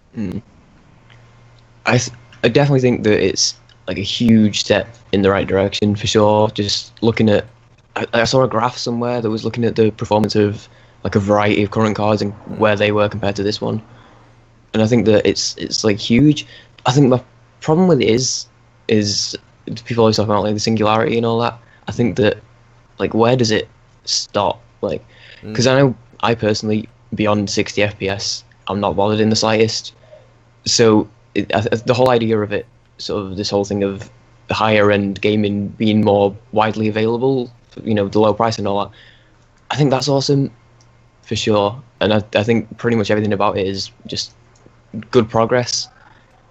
But I don't know, I feel like it's going to get into a point where I don't know, it's hard to, I mean, obviously you can't predict the future and all that, but it's hard to tell where things are going to go next beyond all this VR and the sort of performance we're getting now. But I'm for it. I think it's definitely a big thing. I'm hoping lower prices would drop, because I'm on a 960 at the minute, which is sort of suiting me fine now, but is definitely something I'd like to upgrade in the future. So I look forward to seeing where that goes and where that puts the previous generations, whether it'd be better for me to jump to like a 980 or just invest in a 1080. I don't know. I think it's a bit early for me to say, to be honest, but that's sort of my 2 cents on it. Completely fair. And I mean, like with us not knowing exactly how it's going to perform, because like right now all we have is Nvidia's numbers, so you know they're necessarily skewed, and like we're going to talk a little bit more about how game developers do that a little bit later. But you know, we are purely speculating on whether or not Nvidia's numbers are accurate, basically. And at this point, you know, fingers crossed that they are, because if they are, that's a huge step in the right direction. But for me, like, I've had a GTX 670 for the last 5 years, and I haven't upgraded it. I haven't needed to. There's been no marked improvements in graphics cards like until like the 900 series, and even that, it was like, do I really need to upgrade? I mean, the 970 was tempting because it was like, it was really great performance for a fairly low price, and it could kind of run 4K. But I didn't, like, there was no real need to, because it didn't run it super well. Like, these cards, like, not even talking about VR for a moment, just talking about the fact that they are going to be able to run 4K like butter. Like, 200 FPS at 1080p, sure, but you're looking at 60 FPS on 4K. That's the important thing. You're able to hit 60 FPS on 4K fairly regularly with the 1080. I don't know that the 1070 will be able to hit 60 FPS regularly, but it will certainly be able to hit 30 FPS regularly at 4K, which is really cool and really awesome. And you get multiple cards going. Hopefully SLI is improved. Though I did read somewhere that that three-way SLI is no longer going to be a thing for Nvidia, so that's maybe a little bit of a concern and a little bit of an issue with these cards. But I don't know details on that, and I don't want to get into too much speculation about it just off the cuff. But you know, it just in terms of like making gaming more available, 4K gaming was like, you know, 2 years ago the holy grail, right? And we're now there.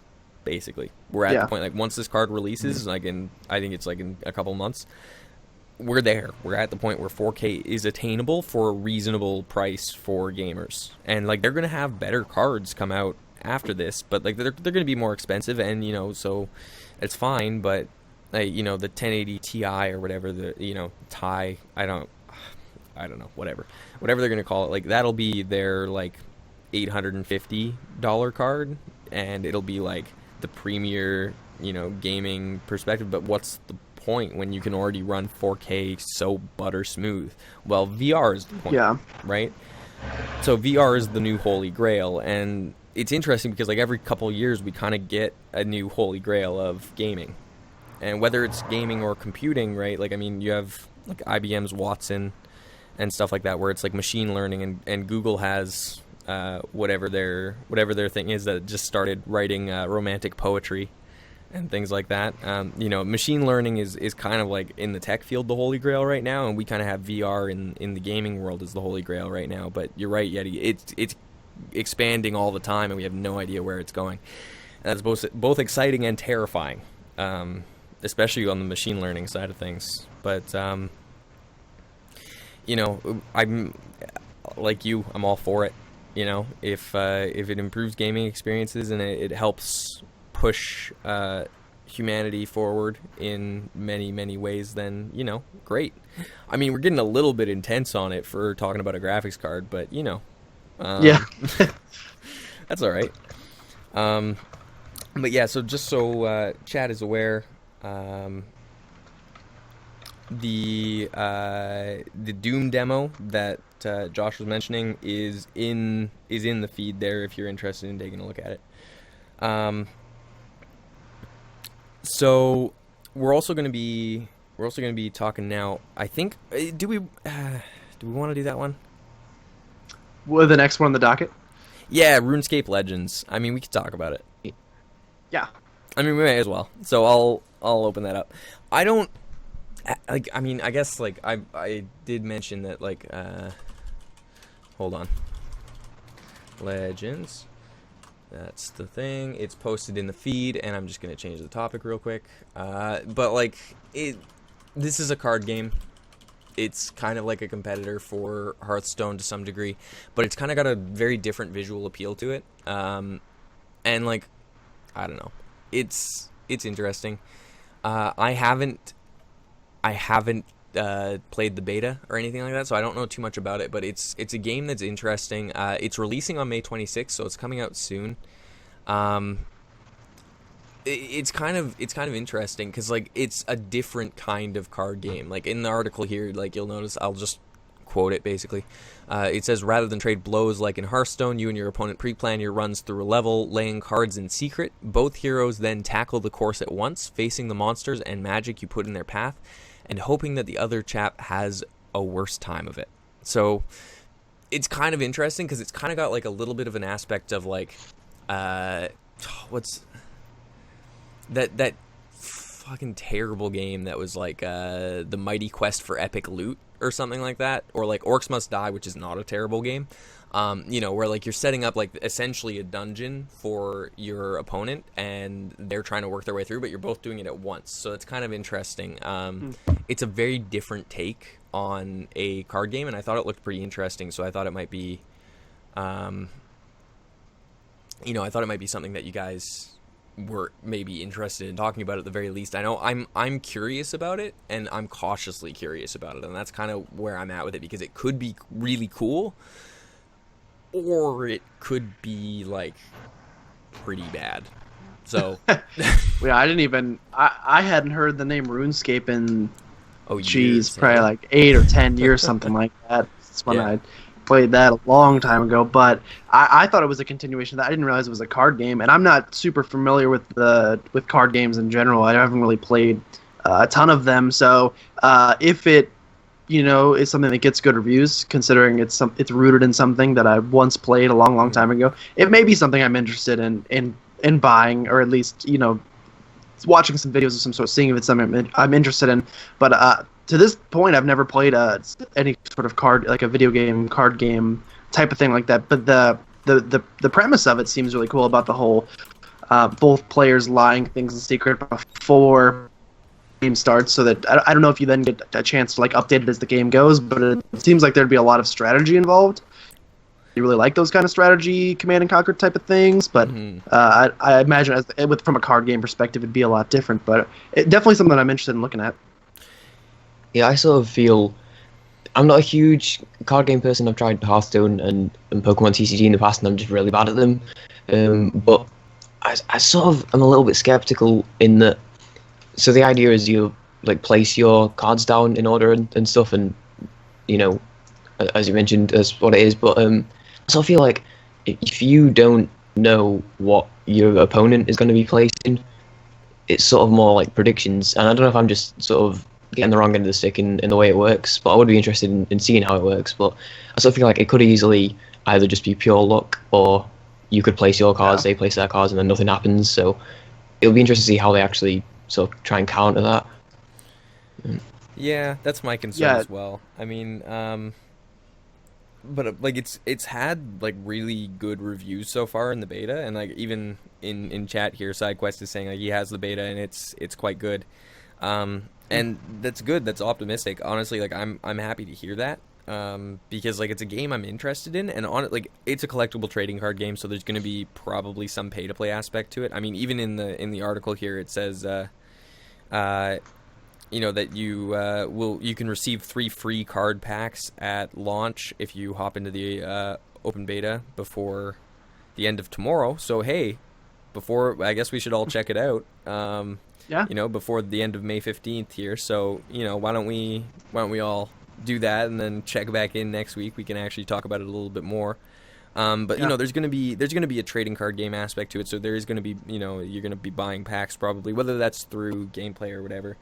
But I'm curious because like if it is a lot of predictions, then it's not going to be the best for me for longevity. I'll find it fun for a while and then I'll get bored of it because it's just there's no like overarching strategy in that respect. I mean, but there to some extent with like games like Hearthstone, you are preparing your deck beforehand, and you're kind of trying to predict what people are doing, but then there's strategy within that. And so, like you were saying, Josh, like I hope that there is a level of manipulation that you can do within the actual game, in order to have that strategy layer as well. But I think like that's probably all we need to say on that until we've played it. So, yeah, okay, we should probably talk about this. The Dark Souls. You guys have been playing, or like, you're familiar with Dark Souls at least, right? Not really in the slightest. Oh, okay. So, if I'm being honest, okay, it's something I will waiting send to you play some videos, until my friend. I have time. I'm super. It's on like high up on my to-do list, but I haven't got around to that yet. Yeah. So I'm just gonna change up the topic here, but so the idea right now of this particular article is that. The Poise bug is a feature, according to Bandai Namco, but just to give an overview, Dark Souls 3 is a game where it's like heavily skill-dependent combat. Like timing is important. It's kind of like a glorified rock, paper, scissors, but it's pretty interesting. And Poise is important because it stops, or it's supposed to stop how often you're staggered. And if you're staggered, you lose your movements in combat, and as a result, especially in PvP, it can cause a lot of large problems. And for a while, people were saying, oh, well, Poise is bugged in Dark Souls 3 because it doesn't operate the same way that it did in Dark Souls 1 or Dark Souls 2, which is in order to, stop yourself from being staggered basically ever, you could just build Poise builds, which is like you're essentially building yourself around the idea of having a large amount of Poise and nothing else. And that could make it so that you would be able to stagger other people very easily and not be staggered yourself. But the thing is, like, the Bandai Namco and From Software and everybody is kind of like they addressed that in Dark Souls 2 as kind of an issue, and now they've changed it. But because it's so subtle, the way that they changed it and the way that Poise works now is so subtle, people have been claiming that it was bugged. But now, according to Bandai Namco, they've come out and said that Poise is operating exactly how they anticipated it would and exactly how they wanted it to. It is programmed correctly. There's no bug. It's just they've essentially removed a high Poise build. So I guess the question is, do you believe them? Or did they just screw up in programming and have now said, well, they've addressed a problem that they were dealing with in Dark Souls 2 and 1? And the other Souls games as well. But what are your guys' thoughts on that? Like, do you think that they've been backpedaling, or do you think that it's just exactly what they are saying it is? And beyond that, do you think they should have changed Poise, or do you think that it was a mistake maybe? From what I've seen, I personally don't. I think it is a programming error. I think they forgot to turn it on. If you could say that, turn on the Poise mechanic. I've seen comments and videos from people who have claimed to go into the actual game's files, and they've literally found the file where it's just not turned on, and they've turned it back on, and then they've done Poise builds where they bring their Poise, and they said it works just like it does in Dark Souls 2. So to me, that's a pretty if they had completely gotten rid of the mechanic as they say they did, they wouldn't even have it in their programming files to be able to do still. But Right. apparently it's still there. Now, I don't know that much about hacking and stuff like that, so I don't know if these people are genuine about it. But from what I've read, people have hacked into the game and turned it back on, and it works like it was meant, like it used to. So I think it's mostly just a backpedaling kind of thing. Yeah. My sort of thoughts on it is that, as far as if they sort of are lying and it was like a mistake on their part, I don't really know what Bandai Namco are doing, because I know that a few weeks ago, sort of before it came out, there was an issue with people being allowed to stream it and people not being allowed to stream it, and that sort of Yeah, that was kicked up, obnoxious. kicked up a bit of fuss. So I'm sort of thinking, like, why, when they're sort of in the bad books of the community a little bit from that, I don't see why they would do anything to sort of make it worse. So I don't know what they're thinking, trying to hide it, you know? Well, like, That whole embargo debacle was such a big deal. it was obnoxious. It's not even the worst thing they've done, though. The embargo debacle was like not the worst thing that they've done. The worst thing they've done recently was they were dealing with hackers, who, well, they still are dealing with hackers. Like, a bunch of YouTubers have had to play offline now, and I've been playing offline from the start because, like, I didn't trust other people to not hack my game, and like also just because I had some issues recording when it was online, but the game itself, like, when you play online, other people can come into your game, give you an item, and get your account banned. Oh, wow. Because it's a hacked item, and they give it to you, and you're banned. Or they can hit you and give you a certain set of stats, and then you'll get banned. And it'll completely stop what you're able to do, and it's just people have been trolling you and, like, doing that shit. And then they're like, their response to that was, maybe you shouldn't take candy from, you know, strangers, basically. And it's like, no, that's, first of all, it's victim blaming, which is not okay. Yeah. Second of all, people can invade you if you're embered. You do not have a choice. You have no control over that. Whether they come in or not. And it's not just the item giving. Like, that one, like, I understand where they're coming from with the item giving perspective, but that's not the only thing that's doing it. If you get hit and by someone who has, like, a particular hacked sword or whatever that will, you know, essentially give you those stats that will then get you banned. I'm not 100% sure on, like, the actual technical aspects of it, but I know that that's been happening to people, and it's like, you know, some people in response to that have been saying, oh, well, get good and don't get hit. It's like, no, look, I understand the regular Dark Souls argument of get good. I understand that. I can appreciate it. But when it comes to your account being on the line, that's not okay. Like, Dark Souls is already a hard enough game without including people fucking up your ability to actually play it, you know? And so, like, playing offline is really the only solution right now, and it's not really a solution. And now they're coming out with this Poise bug is a feature claim, and I honestly don't buy it for a fucking second. Which is fine, because I don't build a Poise build anyway, so it does not affect me one bit. But that's because I'm bad at the game. That's why it doesn't affect me at all. Because I'm going to get staggered regardless, because I'm just going to try and parry people when I should not be trying to parry people.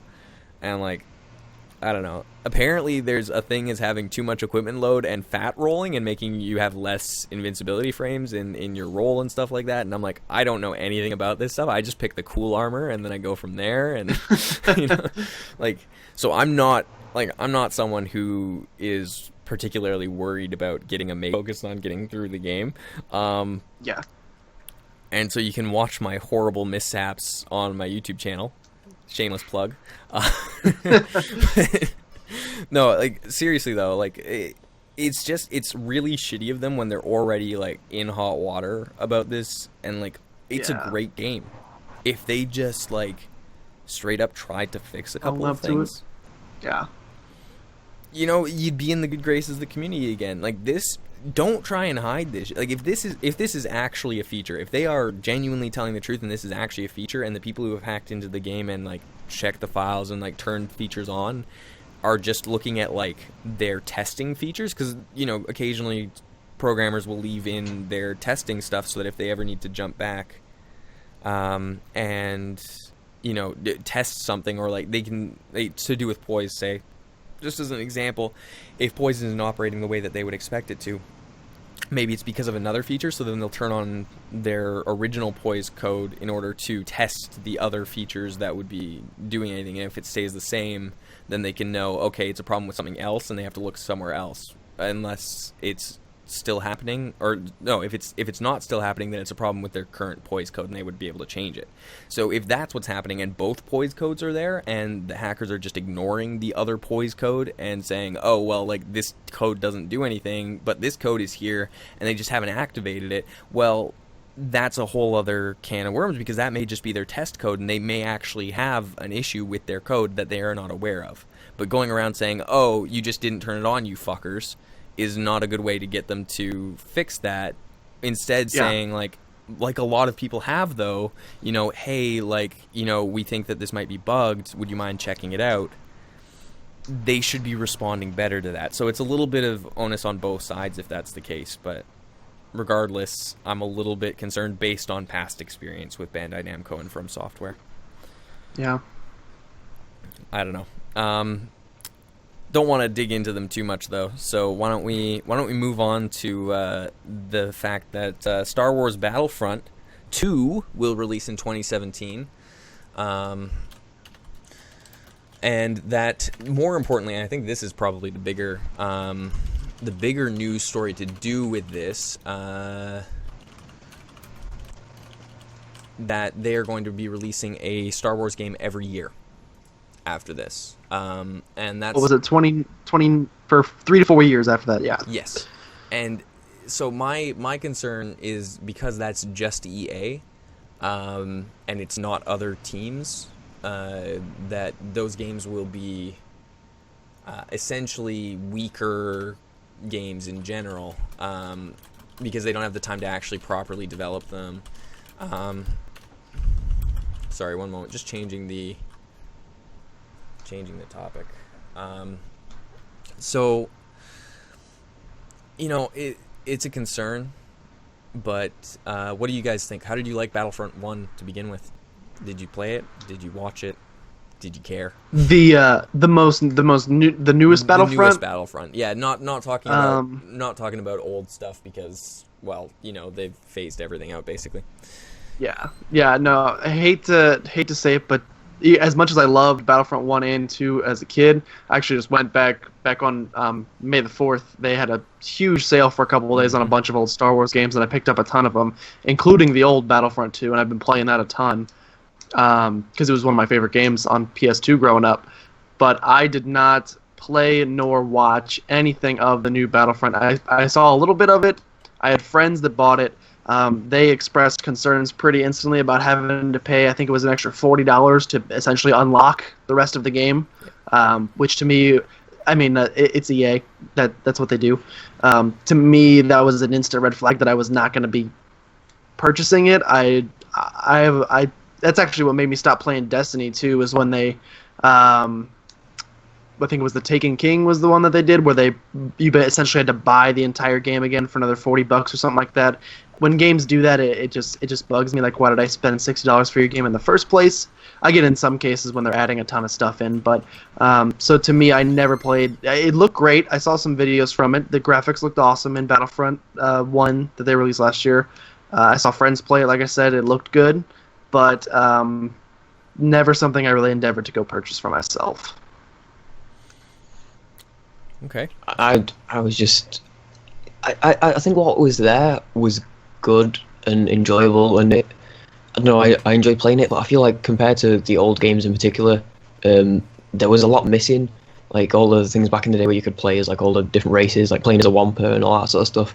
I feel like the fact that was just not there when that was a big part of the other game is sort of, I don't know, maybe that's just me, but I know that a lot of people probably would have similar thoughts on that. And I never played the full game. I played quite a bit of the beta, and I've watched some, but I don't know. It didn't seem like I could want to invest the money into paying for it when I could play Battlefront 2 and probably enjoy it more. Yep, for $250. Yeah. Yeah. See, content was my biggest concern with Battlefront to begin with, because it's like, okay, cool. They don't really have single player. You know, they have kind of like a survival mode, and it's like, well, Yeah. Alright? That's not what I'm into. And like with Star Wars, like the whole I mean, I'm a huge Star Wars fan. I don't know if you guys are aware same. of this, but like this is like my life in a nutshell is like surrounding Star Wars. So when Battlefront came out, I was so pumped for it, and I almost bought it. And I started because I had seen stuff about it, but I had been avoiding looking at stuff because spoilers and things like that. And I was like, well, if it is a single player campaign, I don't want to see any of that beforehand, right? And so like I removed myself completely from it, and I was like, okay, but like I need to know what I'm getting myself into if I'm going to buy it. And I looked into it, and I'm like, oh, this is not at all what I want. Like, it's okay, it's cool. I could run around as Palpatine shooting lightning out of my fingers and killing people for no reason at all. Because, you know, it's totally canon now that that Palpatine was on Hoth killing people running around on the battlefield. No, it's not, right? And that's the thing, right? You can't actually make any of that canon, and so like it's not. It has no effect on the Star Wars universe, and therefore loses most of its interest to me, right? Whereas like they're talking about like there's a third-person action Star Wars game that's going to be coming out in the future, and that's not from EA, that's from somebody else, but it's like a subsidiary of EA, blah blah blah, whatever. Basically another team is running it, and that is what I'm excited for. That is what I'm hoping for. These releases from EA, I have no doubt that they're going to be Battlefront or like similar.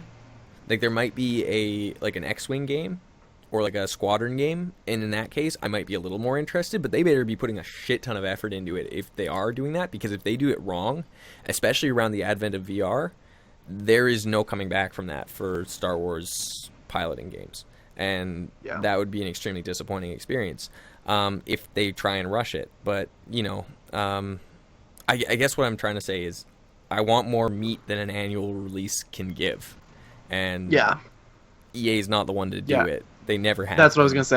I don't want to rag on EA too hard, but I kind of hate them for a lot of reasons. And as soon as I heard this annual release thing, I said, okay, this is another cash grab by EA to basically half-ass some video games and get people. They know that these kids, with the new Star Wars coming out, there's kids that are gonna love Star Wars no matter what it is. Young kids aren't going to care if there's a main storyline or not. They want to play as Luke Skywalker or whatever. They're going to buy your game every single time. You're going to make $60 from them a year. They know this, and that's why they're doing it. It bugs me a little bit about EA, but I mean it's been a pattern we've seen from them for years now, since like Mass Effect 2 probably was when it really first started, but it's been a long-standing tradition for them. Yeah. I don't know. I mean, like, I don't have a problem with annual release games. I don't. Like, there are some that it's like, hey, FIFA, you know what? I'm alright with it. You know? I love me some sports games. But, you know, there's changes every year to the leagues, I guess. But, like, I still have, like, FIFA 09 for the Xbox 360 or something like that. And it's like, do I need another FIFA game? Probably not. Honestly. But you know, it's kind of like when it comes to a game like Star Wars, where it's the entire fan base wants more meat in their game than an annual release can really give. When you're in that kind of an expansive universe that has this great lore, that has this great history and story to it, releasing a game like Battlefront is just a disservice to the fans. But, yeah, I don't know. You know, happy to rag on EA as much as possible, but I think now what we probably should do is maybe potentially rag on Ubisoft a little bit with our next topic, depending on what you guys' take is on it. That I am super for Ubisoft at the minute. Are you? Just throwing that out there. They have just released a massive Siege update, which has just fixed a ton and improved a ton. So as it stands, Ubisoft are really in my good books at the minute going into this. That's perfectly fair, and honestly, I've actually been on a bit of an Ubisoft hype recently as well. So I'm just going to change the topic again. But yeah, I think I'm not necessarily excited about this yet, despite my Ubisoft hype, because Rainbow Six Siege is an amazing game. Despite its issues, despite its, release problems, despite its connection errors, despite its horrible voice chat, it's a game that was unique and was very clever and well put together to begin with, but then kind of fell apart after the beta when they tried to change a bunch of things. And, it's interesting because it's like... It wasn't a strong release, and I think that hurt its sales quite a bit. But, we were talking about Assassin's Creed earlier and how they basically, royally fucked up a franchise that had a lot of potential, right? But this is a new IP. This is the start of something new for them, like they did with Siege. Even though Rainbow Six is a standing franchise, Siege itself is kind of a new IP within that. It's not a new IP. Just factually, it's not a new IP, but it is a new type of game from them. And so that was very exciting. When they started off Far Cry, it was phenomenal. When they started off Assassin's Creed, it was phenomenal, right? They have a really good habit of starting games and giving a really great start to a world. So whatever this new IP is, unfortunately, I think it's going to be multiplayer-centric, which... If they do it like Siege, great, I'm excited. If they do it like Need for Speed Underground, that was multiplayer and was awful, and people ended up just playing the story that wasn't that great anyways. It was one of them anyways, but they've had a habit of doing some really good multiplayer stuff and some really not so good multiplayer stuff. So I'm interested, but I'm cautiously optimistic about it. And that's kind of where I'm at. Where are you guys at? Yeah. The details that have been coming out from them are so scarce right now that I really have I'm like you said, I'm optimistic, but I mean, we don't even know. Do we even know genre yet? They just that it's going to be an independent project. I don't think they've released any inkling as to what it's going to be. Like you said, it's probably going to release it at E3, or at least tell us about it at E3. But at this point, I just don't have enough information about it. I'm interested. I like Ubisoft stuff, but I need more from them. Yeah, given that it's multiplayer centric but has a strong solo side, we can assume that it's going to be something to do with action to some degree. Because is that what they did say that about it? They've mentioned things sparsely. There's some things on tweets here and there. I had to dig quite a lot to even get that information, and it's I was gonna say I can't just from scanning articles, I couldn't see too much about it. Honestly, there wasn't that much to find. They're not talking about it much, which is probably good, but it could be bad. You never know for sure until they start talking about it initially. What are your thoughts, Yeti? You said you're pretty much on an Ubisoft hype right now, so. Well, yeah, my thing is, if they talk about the somewhere in the article, the multiplayer side of it as well, but they're releasing For Honor at the same time, and I believe that's multiplayer focused too, sort of chivalry-esque. Yeah. So I'm wondering what their plan is with releasing the sort of two multiplayer games at once. Will that not cause some sort of clash? So I don't know. I think it does say that we'll have a strong solo side, but I don't know. It'll be interesting to see how they separate the two together, because obviously they're bringing out a new IP. That's something you've got to try and create hype around and really show off. So it's going to be hard for them to do that, to build hype for both of the new IPs at the same time. But I am excited because Bethesda's doing the same thing as well with that at the moment. They've got something coming up which they're being very quiet about. So I'm just waiting, really, see what's happening with that. Yeah, there's going to be a lot of news coming up with stuff in the future, but particularly For Honor, they're talking about releasing that this fiscal year, right? But they're just talking about announcing this new IP, right? We may not see the game released for another 2 years, maybe, depending on what they're doing with it and where they're at with it right now. And the game may evolve, and I think that's maybe why they're not talking about it too much, is because they're not really sure what it is yet. They're talking about it as a multiplayer-centric with a strong solo side game. That's basically it. That's all they're saying right now, and that's fine. It's not really giving us much other than that. They've kind of been focusing more on multiplayer lately than they have on single player. And that's not necessarily a bad thing because they're trying to stick to their strengths, and they've been doing multiplayer fairly well.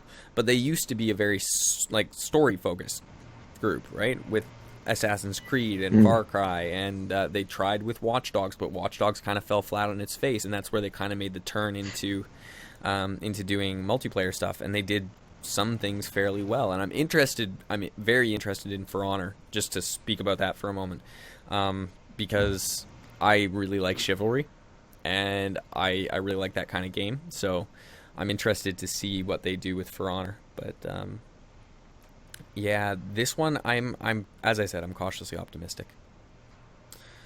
But I don't think there's too much else to say about it other than, E3 can't come soon enough so we can figure out a little bit more about what it is, Yeah. So, oh god. Yeah, so we mentioned briefly earlier that Doom was something that Nvidia showed for its demo footage for the 1080.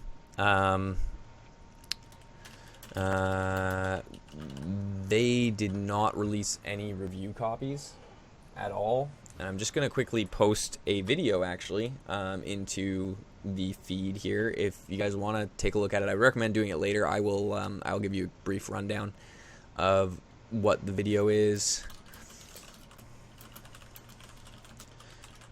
But basically, this is a Total Biscuit video, so if you're familiar with him, he does, well, mostly cynical assessments of things. That's why he calls himself the Cynical Brit. But basically, this is an assessment of why the team behind Doom, and that is Bethesda, by the way, did not release any review copies for Doom during this time. And basically, people had the experience of the beta, but the general push of the video was to say, well, their reason for not giving any review copies was that they didn't want to give people an incomplete picture of the game.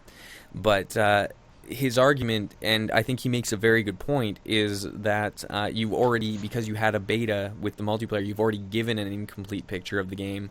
And they also said, oh, but the servers won't be up until the game is released. Well, you actually already had your servers up for the beta, so your servers are working, your matchmaking is working, there's no reason for you not to do this. And essentially what he's saying is that it just seems sketchy, and there are people going in and pre-ordering this game and buying this game on its release now, as it's now released, essentially not having any reviews that are not completely based around Bethesda's release footage. And it just seems sketchy, and it seems like the game itself is being skewed by those, like its sales numbers are being skewed by that particular metric.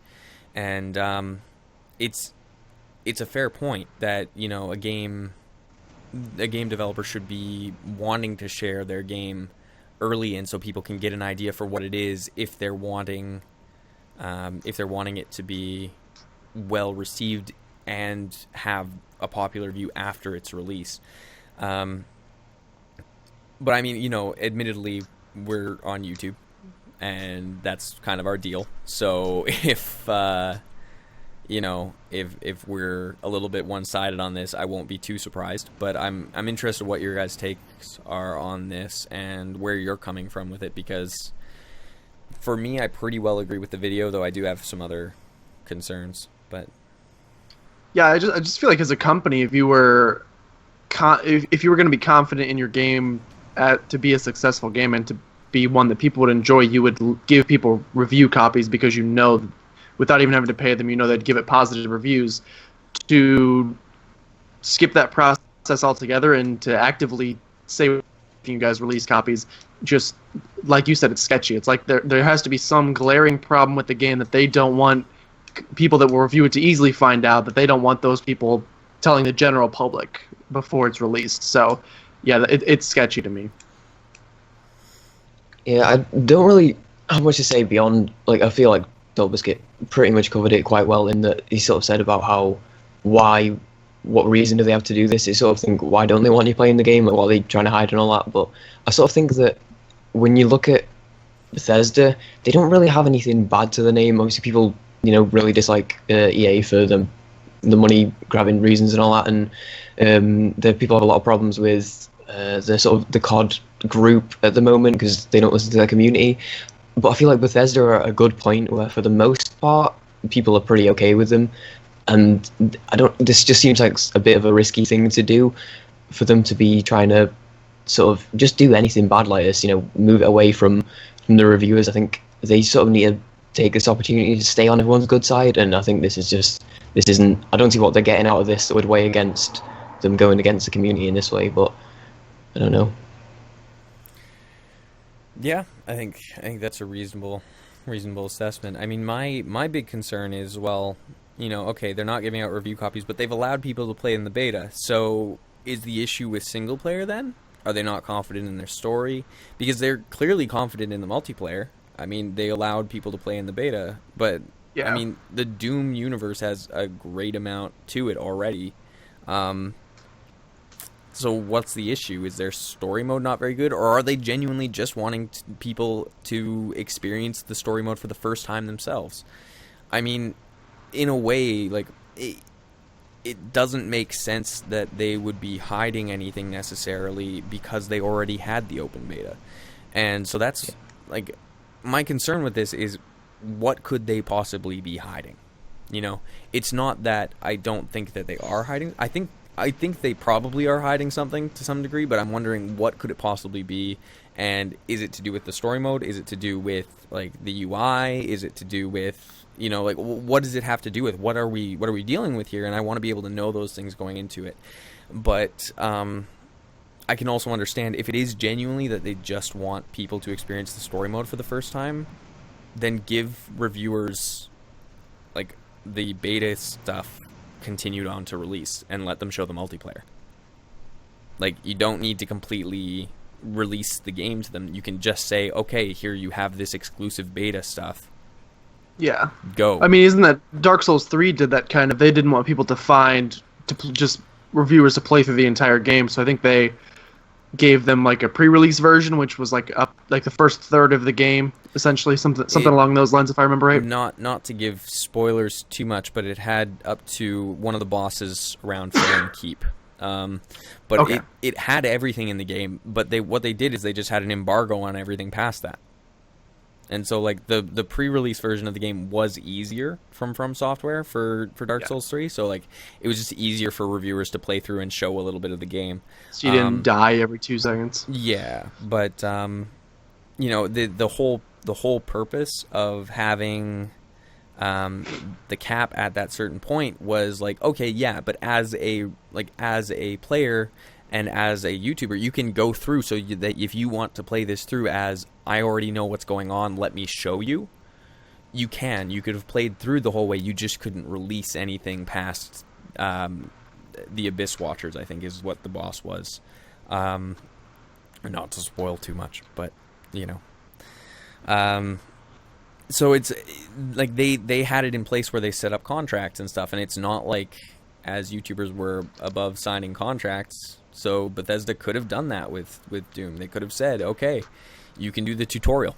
You can only do the tutorial, right? Or, like, you can only show the premise of the game, or, like, whatever, right? Like, you could do it where it's like, no, you can only play multiplayer. If you show any single player, your copy will be removed, right? Like, anything along those lines. Yeah, I don't know. So it's interesting. I think, like, a big part of what we need to understand about it is that while they didn't release any review copies, while that is sketchy as hell, you're right, it's Bethesda and they haven't done anything terrible yet. So we need to approach this cautiously. But I don't think we need to necessarily jump to the conclusion that they're completely hiding something terrible. It could just be that they're trying to hide the story and they want to save a big twist or something like that.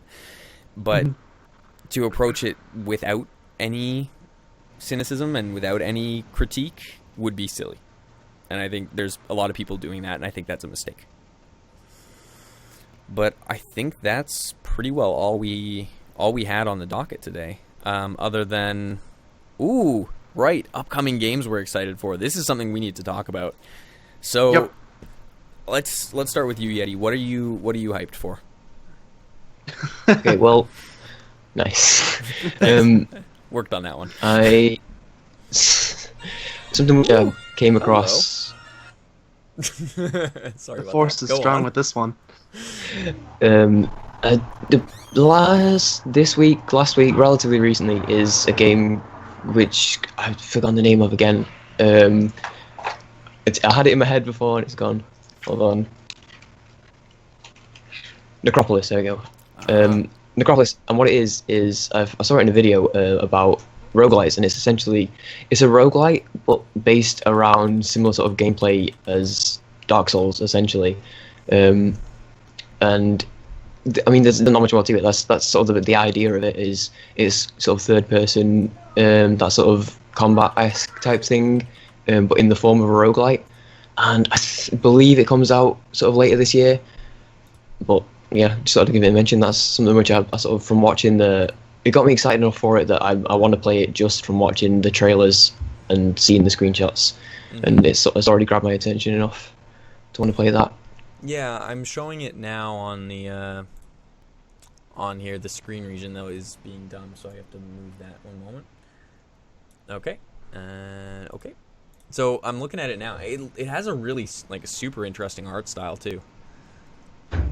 It's Yeah, I like it. Necropolis, Diabolical Dungeon Delve. I just want to make sure I'm on the right one. Yes, that's the one. That's the one. Yeah.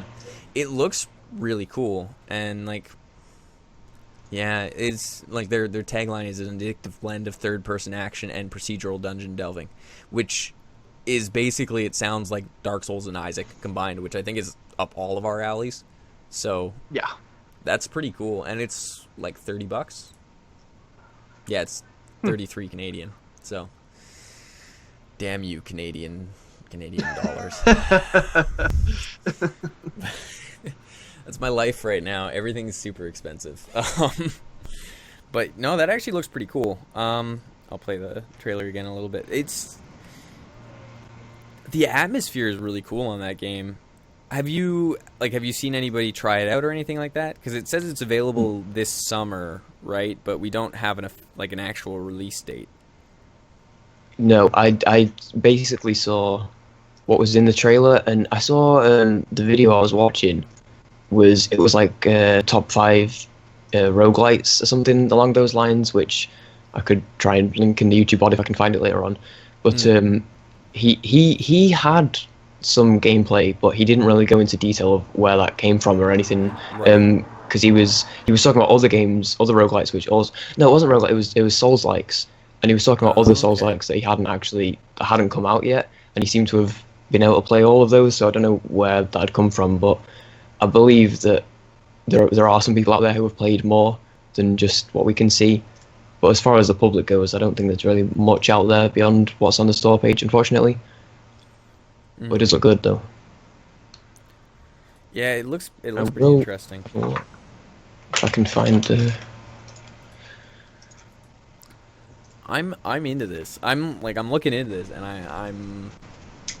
I'm super interested. Will you find the exit or die trying? Spoilers, you'll probably die trying. I like that tagline a lot. That's great. And it is multiplayer apparently, which is cool. So that I hope it's online multiplayer, and then like honestly, the 3 of us could just pick it up and play it and test that out. But like, I want to know when gameplay will be available and when that'll be an option for us. I wouldn't mind seeing a little bit more gameplay before getting into it, but yes, I'm especially because one thing for me was that with it being like you said, 33 Canadian, that's like £23. Yeah, that it seems quite a lot based on other roguelites out there. That's quite a hefty price, in my opinion.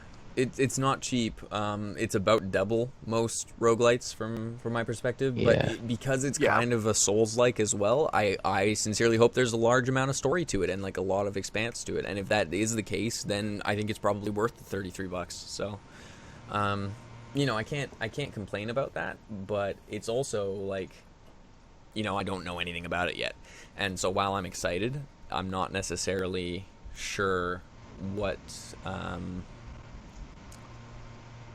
going to expect from this. But yeah, it looks pretty interesting. So what else we got? I have 2, unless Yeti, you have any others? No, I think that's pretty much it for the moment. All right. Okay. Yeah, I've got 2.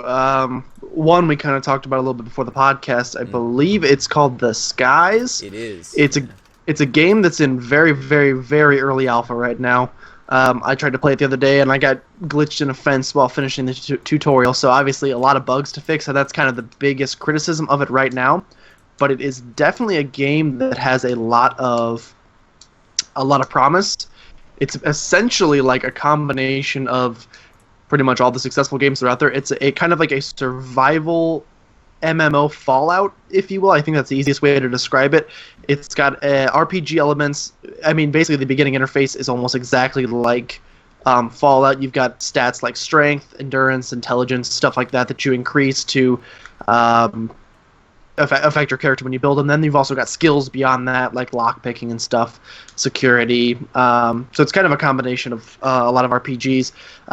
But then it also has an MMO element that you can play with other people online. It's also got the survival kind of Minecraft element of you have to go collect resources, whether that's using picks, going in caves, and finding wood, cutting down trees. You have to gather resources yourself to make your supplies. So it's kind of a combination. It takes kind of the best out of all of the kind of all the games I kind of enjoy. Like I said, played in early alpha right now. It's a little glitchy. It's got a long way to go. The graphics look phenomenal, just from a game that's in early alpha. So I'm hoping that it can take kind of, because I know when The Forest first came out, it was kind of in early alpha. It was kind of a game that had a lot of promise that kind of delivered on it, but maybe not to the degree that I expected it to. I'm really hoping this one hits it out of. Yeah, that's completely fair. It has some elements to it already that kind of unfortunately remind me of Ark Survival Evolved. I don't know if you've checked that out, but like that to me was the biggest disappointing early access game that I've seen, and it's a survival game, and it's got crafting elements, it's got an MMO element to it. I don't know. I was disappointed with the way that they implemented a lot of things, and just with the difficulty curve. But I mean, the difficulty curve, you get used to that as you play a game, and so that's not really something to critique a game for. I mean, otherwise, none of us would be playing Gungeon at all. But this is like it's an interesting one. So the Sky seems more interesting to me than Ark, and Ark has dinosaurs, so that's going well for it, honestly. I'm into it. I've looked into this a lot, and I actually am like completely in on this game. I don't really know exactly what's going on with a lot of it, and like it has a lot of mixed reviews right now, but that's okay. It's early access, and it has a shit ton of bugs, so you kind of gotta expect that. But like I'm interested to see as the development phase goes on how it goes. So what's your second one? Second, this is pretty far away from actually being released, but okay. Just this week, Nintendo came out and basically gave us a much bigger look at Pokemon Sun and Moon. They had announced them a couple weeks ago, maybe a month ago at this point, but they finally came out and gave it its first trailer, including the first 3 starters as well as the 2 legendaries, and we get a release date, I believe, of like November 18th, sounds right. Mm-hmm. And so as someone who's, like I said, played Pokemon since I was a kid, it's cool to finally see the progress being made on this new one, or the release date. So I'm pretty excited about that one too. Yeah, for someone who hasn't played Pokemon in years, I'm so excited. Yeah. Also, the seal shoots water out of its nose, which is awesome. That's what I was gonna say. Do you have a starter? Do you guys have any? If you've seen the trailers or anything, do you have a starter that you're dedicated to thus far? Oh, that's a good question. I mean, Rowlet. Yeah. I'm Rowlet all the way. I hear you guys, and I can appreciate that. He's adorable. and also fantastic, but he's gonna get his ass kicked in so many fights. It's true. From a typing standpoint, grass flying is not the best, but Yeah. he's got a freaking bow tie. You gotta, Yes. you know, when he goes to his third evolution, he's gonna have a top hat as well. It's Oh. gonna be great. He better. If he doesn't, they fucked up. But like seriously, like I love the fact that he's giving no fucks about his type and is just fantastic anyways. Hey yo. But like I mean, the cat is like I don't remember the name of the cat one. Litten. But, Litten.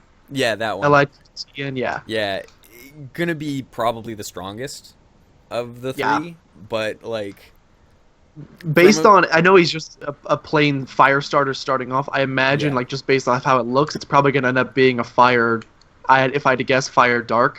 Just based on kind of it's probably going to be the cat equivalent of like a Houndoom or Houndoom type of thing. Yeah, Just from what I'm like, it's got very dark colors. That's just a guess. It could go they could completely go a different way. direction, but it does look like they're going with that theme. I personally, like as I said, the seal shoots water out of its nose. I'm 100% committed to that. I think you're the first Poplio fan I've ever met. Everybody else is either obsessed with Rowlet or obsessed with Litten, but I've never seen someone go, dude, I love Poplio. I only love that he shoots water out of his nose. I relate so personally to that. It's fantastic. But no, in all seriousness, like I would probably pick Rowlet. Like Yeah. just because I'm the guy who picks Bulbasaur. Same. So Bulbasaur. I don't know. Like I don't know. I never really played Pokemon to like optimize my Pokemon. I picked whatever I thought was like adorable. It's Yeah. It's like this. It's the same way I play Slime Rancher. I don't care how much the plorts are worth for each slime. If it's adorable, I'm having it. it's mine now. So like yeah, no. With Pokemon, like SideQuest here is saying he's gonna buy them both on day one. That is a situation for me. I don't have a DS. I don't have a 3DS. I will probably buy one and buy both of the games on day one. Same. Like Same. I wasn't that excited for X and Y. I saw No. X and Y. I wasn't that pumped. I don't know why. Sun and Moon, something about it has me really excited. I think it might be that there's an owl as a starting Pokemon. I'll tell you what. I've been wanting a dope owl because, like, you had Hoot Hoot back in Gen 2, Yeah. but not that great. Evolves into Noctowl. I'm like, okay, it's all right. Yeah. But this one, finally, you're giving me a dope owl Pokemon. Yeah. He has a bow tie, which means he's automatically cool because bow ties are cool, and you know you're gonna be set. It's great. Mhm. I'm excited. I have no idea what he's gonna evolve into, but I hope it's not shit. Yeah. That's gonna be the biggest disappointment for me if he turns into a shit Pokemon later. But yeah, you know, fingers crossed. I'm excited for Sun and Moon as well. For the first time in like since Blue and Red, I've been excited for a Pokemon game now, which is pretty awesome. Yep. Yeah, so okay. I have a few games that I'm super interested in, but like one I think people are probably aware of if they've seen my channel. It's Overwatch. Like I'm super pumped for Overwatch. It's like it's not an amazing game. Flat out it's not, but I love it.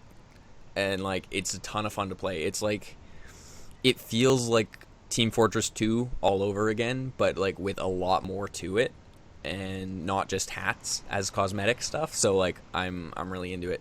Let me see if I can pull up an Overwatch trailer here.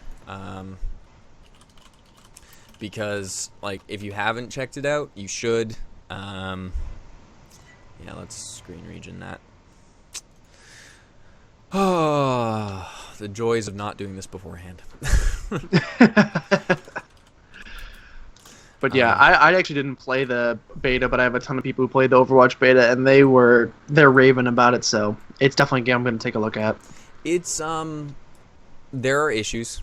I mean, as with any game, there are issues. I think my favorite aspect of the game is that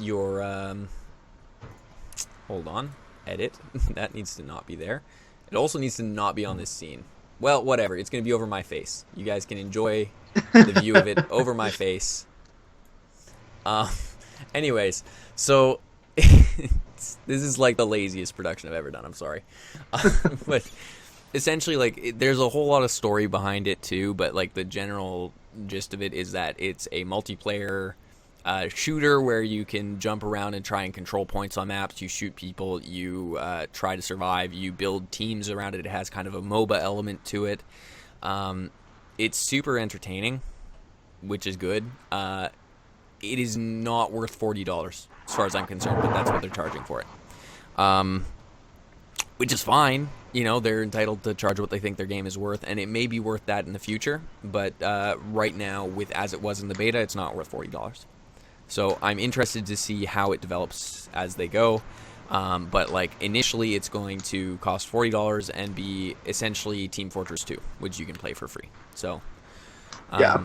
But you essentially you pick heroes, and those heroes you essentially they're classes.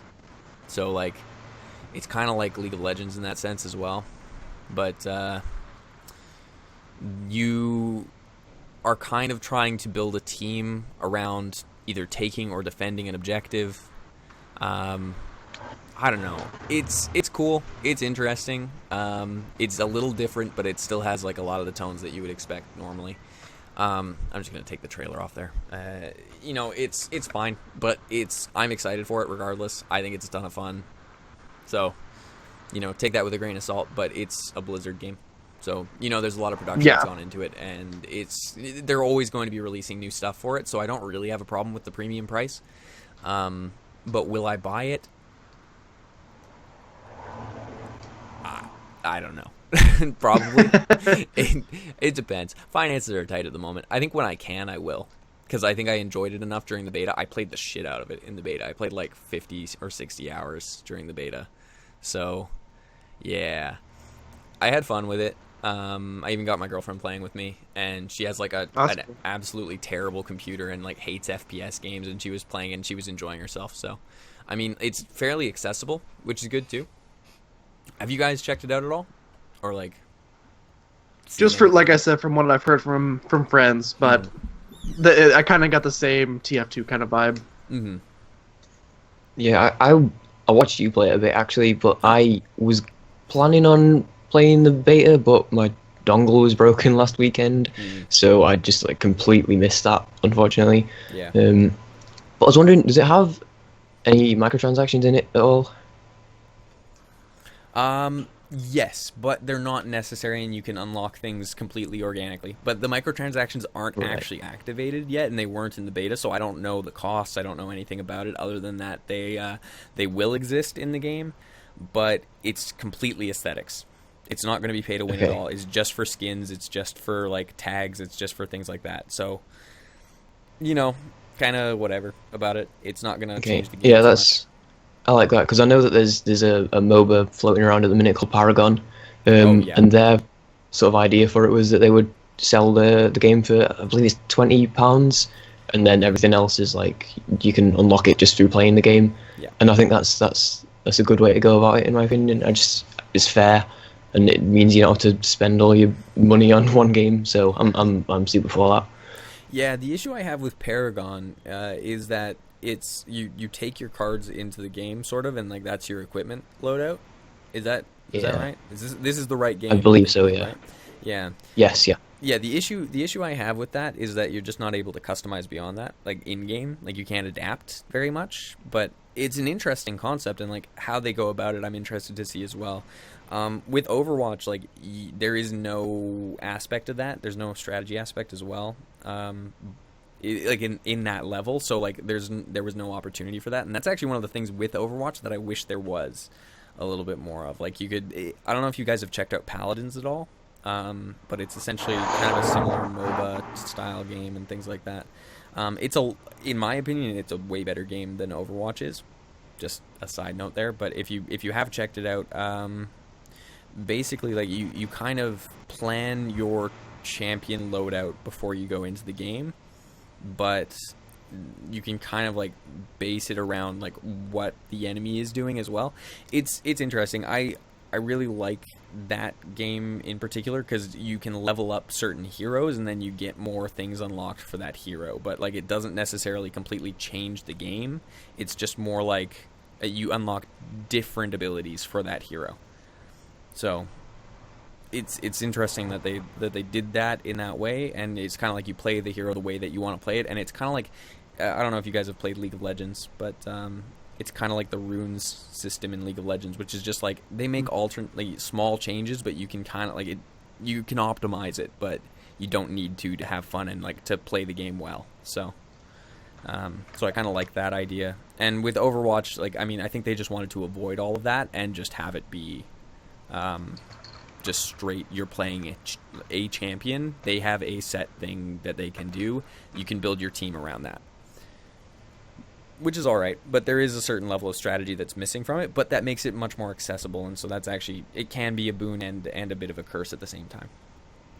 And then other than that, games that I'm excited for coming out soon. Well, they're not that soon. Like I'm very, very interested. I can't remember the name of it. Give me one moment. I was looking it up. Oh no, of course I do. I remember No Man's Sky. No Man's Sky, I believe, is June 26th. But or this year or next year? I think it's this year. Oh, okay. Here, let me load up the other. There you go. So No Man's Sky is I should change the topic. No Man's Sky is kind of a really cool like adventure game where you are you're traveling the universe basically and exploring things and exploring new worlds, and you have a ship and like you get to explore and you get to name things and you get to like, you know how like what's that game that everyone has been raving about forever, Star Citizen. Like there are certain aspects of Star Citizen to it, but like it's a little different than that. It's a cool game. So it's like it's mostly about exploration and survival. Like that's its main crux, but it's beautiful. So I don't know if you guys are taking a look at the trailer that's on the stream now, but it's like the game has such a unique art style and there's so many unique creatures and beautiful environments. And you can see there in the trailer it just said like new species, and like you can explore and you kind of get a feel for what the universe around you is, and it's really cool. It's kind of like you're you're trying to, I don't know, I imagine it's like being an explorer in the old world, you know, coming out here for the first time, trying to discover everything new, who's been here before, what's happened before, you know. It's very cool. And then you can get in your ship and you can just fly away. You can fly off to another planet. Yeah, that's really cool. Yeah. And it's June 21st, pardon me, not 26th. Wait, is this the one that has like millions of planets and you can explore whichever ones you want? Okay, I have heard about this game a little bit, and it sounds, and they're all like completely unique. They're randomly generated. Yeah, I was gonna say. Right? I was gonna say, and there's something like millions of possibilities, or they're like we wanted to make a game that's as close to infinite possibilities of exploring as possible. Yes. And then you can just fly from planet to planet. That's so cool. Yep. And there are starship battles, as you can see in the trailer here. You know, it's such an expansive game, and there's so much happening in it that I'm just like, I am 100% in on this. I will be playing the shit out of this game. I'm so excited for it. This is probably the game I'm most excited for coming out over the next while. It's not too soon. It's about a month away. But like, you can see like when something is discovered, and like when you say new, like there it said new planet, whatever that was, and then it says discovered by, and then the player's name underneath. So the first person to get there gets their name on that forever. That's so cool. It's like you're making your mark on the game, and it's so cool, and I want in on it so badly. And like there's a bit of an incentive to buy it early too, right? Because like you want to explore and get your name on stuff. But it's $67 and it looks super cool, and I would love to play this for my channel. I think that would be a ton of fun. So I think that might be everything, which I guess is kind of exciting. Perfect. Wrapping it up, about 5 minutes left. That's perfect. Yeah, there we go. I think it's time that we go ahead and pimp our channels. So why don't we go ahead and start with Yeti? Okay. So I'm Yay. You can find me over at youtube.com/YayHype, as well as Twitter and also Twitch, all with the same, just /YayHype. And yeah, that's pretty much all I got to say. Just go over there. Yeah, sounds good. Yeah, kind of similar to what I said at the beginning. I'm Josh. I'm the leader of Playcrastination. It's kind of a place for people like me who like to procrastinate while playing video games. I mostly make YouTube videos over at youtube.com/Playcrastination. I've only done one Twitch stream ever, but I'm hoping to do more in the future at twitch.tv/Playcrastination, pretty much anything like that. You check me out on Twitter as well. I sometimes tweet funny things. But yeah, I play a lot of roguelites like Isaac and Nuclear Throne and Enter the Gungeon. So yeah, go check me out. All right, and my name is Winterbear.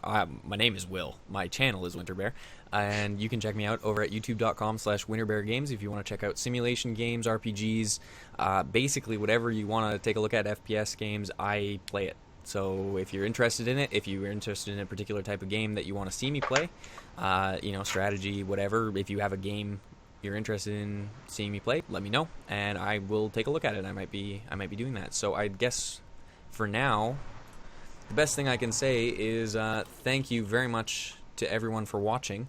This has been the inaugural Summit podcast, and it has been a very fun time. So, Absolutely. I want to say thank you, everyone, for coming out and enjoying it as much as you have. And we will be all posting it on YouTube as well over the next little while. So I'm going to aim to have it up tomorrow. I don't know about you guys, but we'll Probably same. We'll do our best to have it there. Yeah, sorry there, Matt. You showed up right at the end. Guess you'll have to check out the VOD, but it'll also be available on SoundCloud. You can see the link. Nope, that way. It's over there. So you can check it out there. I don't think I can throw a link on there for annotations when we get onto YouTube, but we'll try and link as much as we can, and then we'll have. Other than that, links will be in the description when you're on YouTube, and they will be in the panels on Twitch here. So if you're interested in checking out any of our channels, you're more than welcome to do that. We strongly encourage you to do, and we hope that you come out and check us out next week. It'll be every week on Saturdays at 9 a.m. Pacific Standard Time. I guess it's 12 p.m. Eastern Standard Time, and what is that, 4 p.m. GMT? Is that right? Something like that. It's there. It's written there. The schedule's somewhere. You'll be able to see it. We worked all that out beforehand, so we don't have to ever do it again. So if you want to check out what time it is, it'll all be on the panels or in the description on our YouTube videos. So thank you very much for watching, and we will catch you next time. Goodbye. Later. Bye.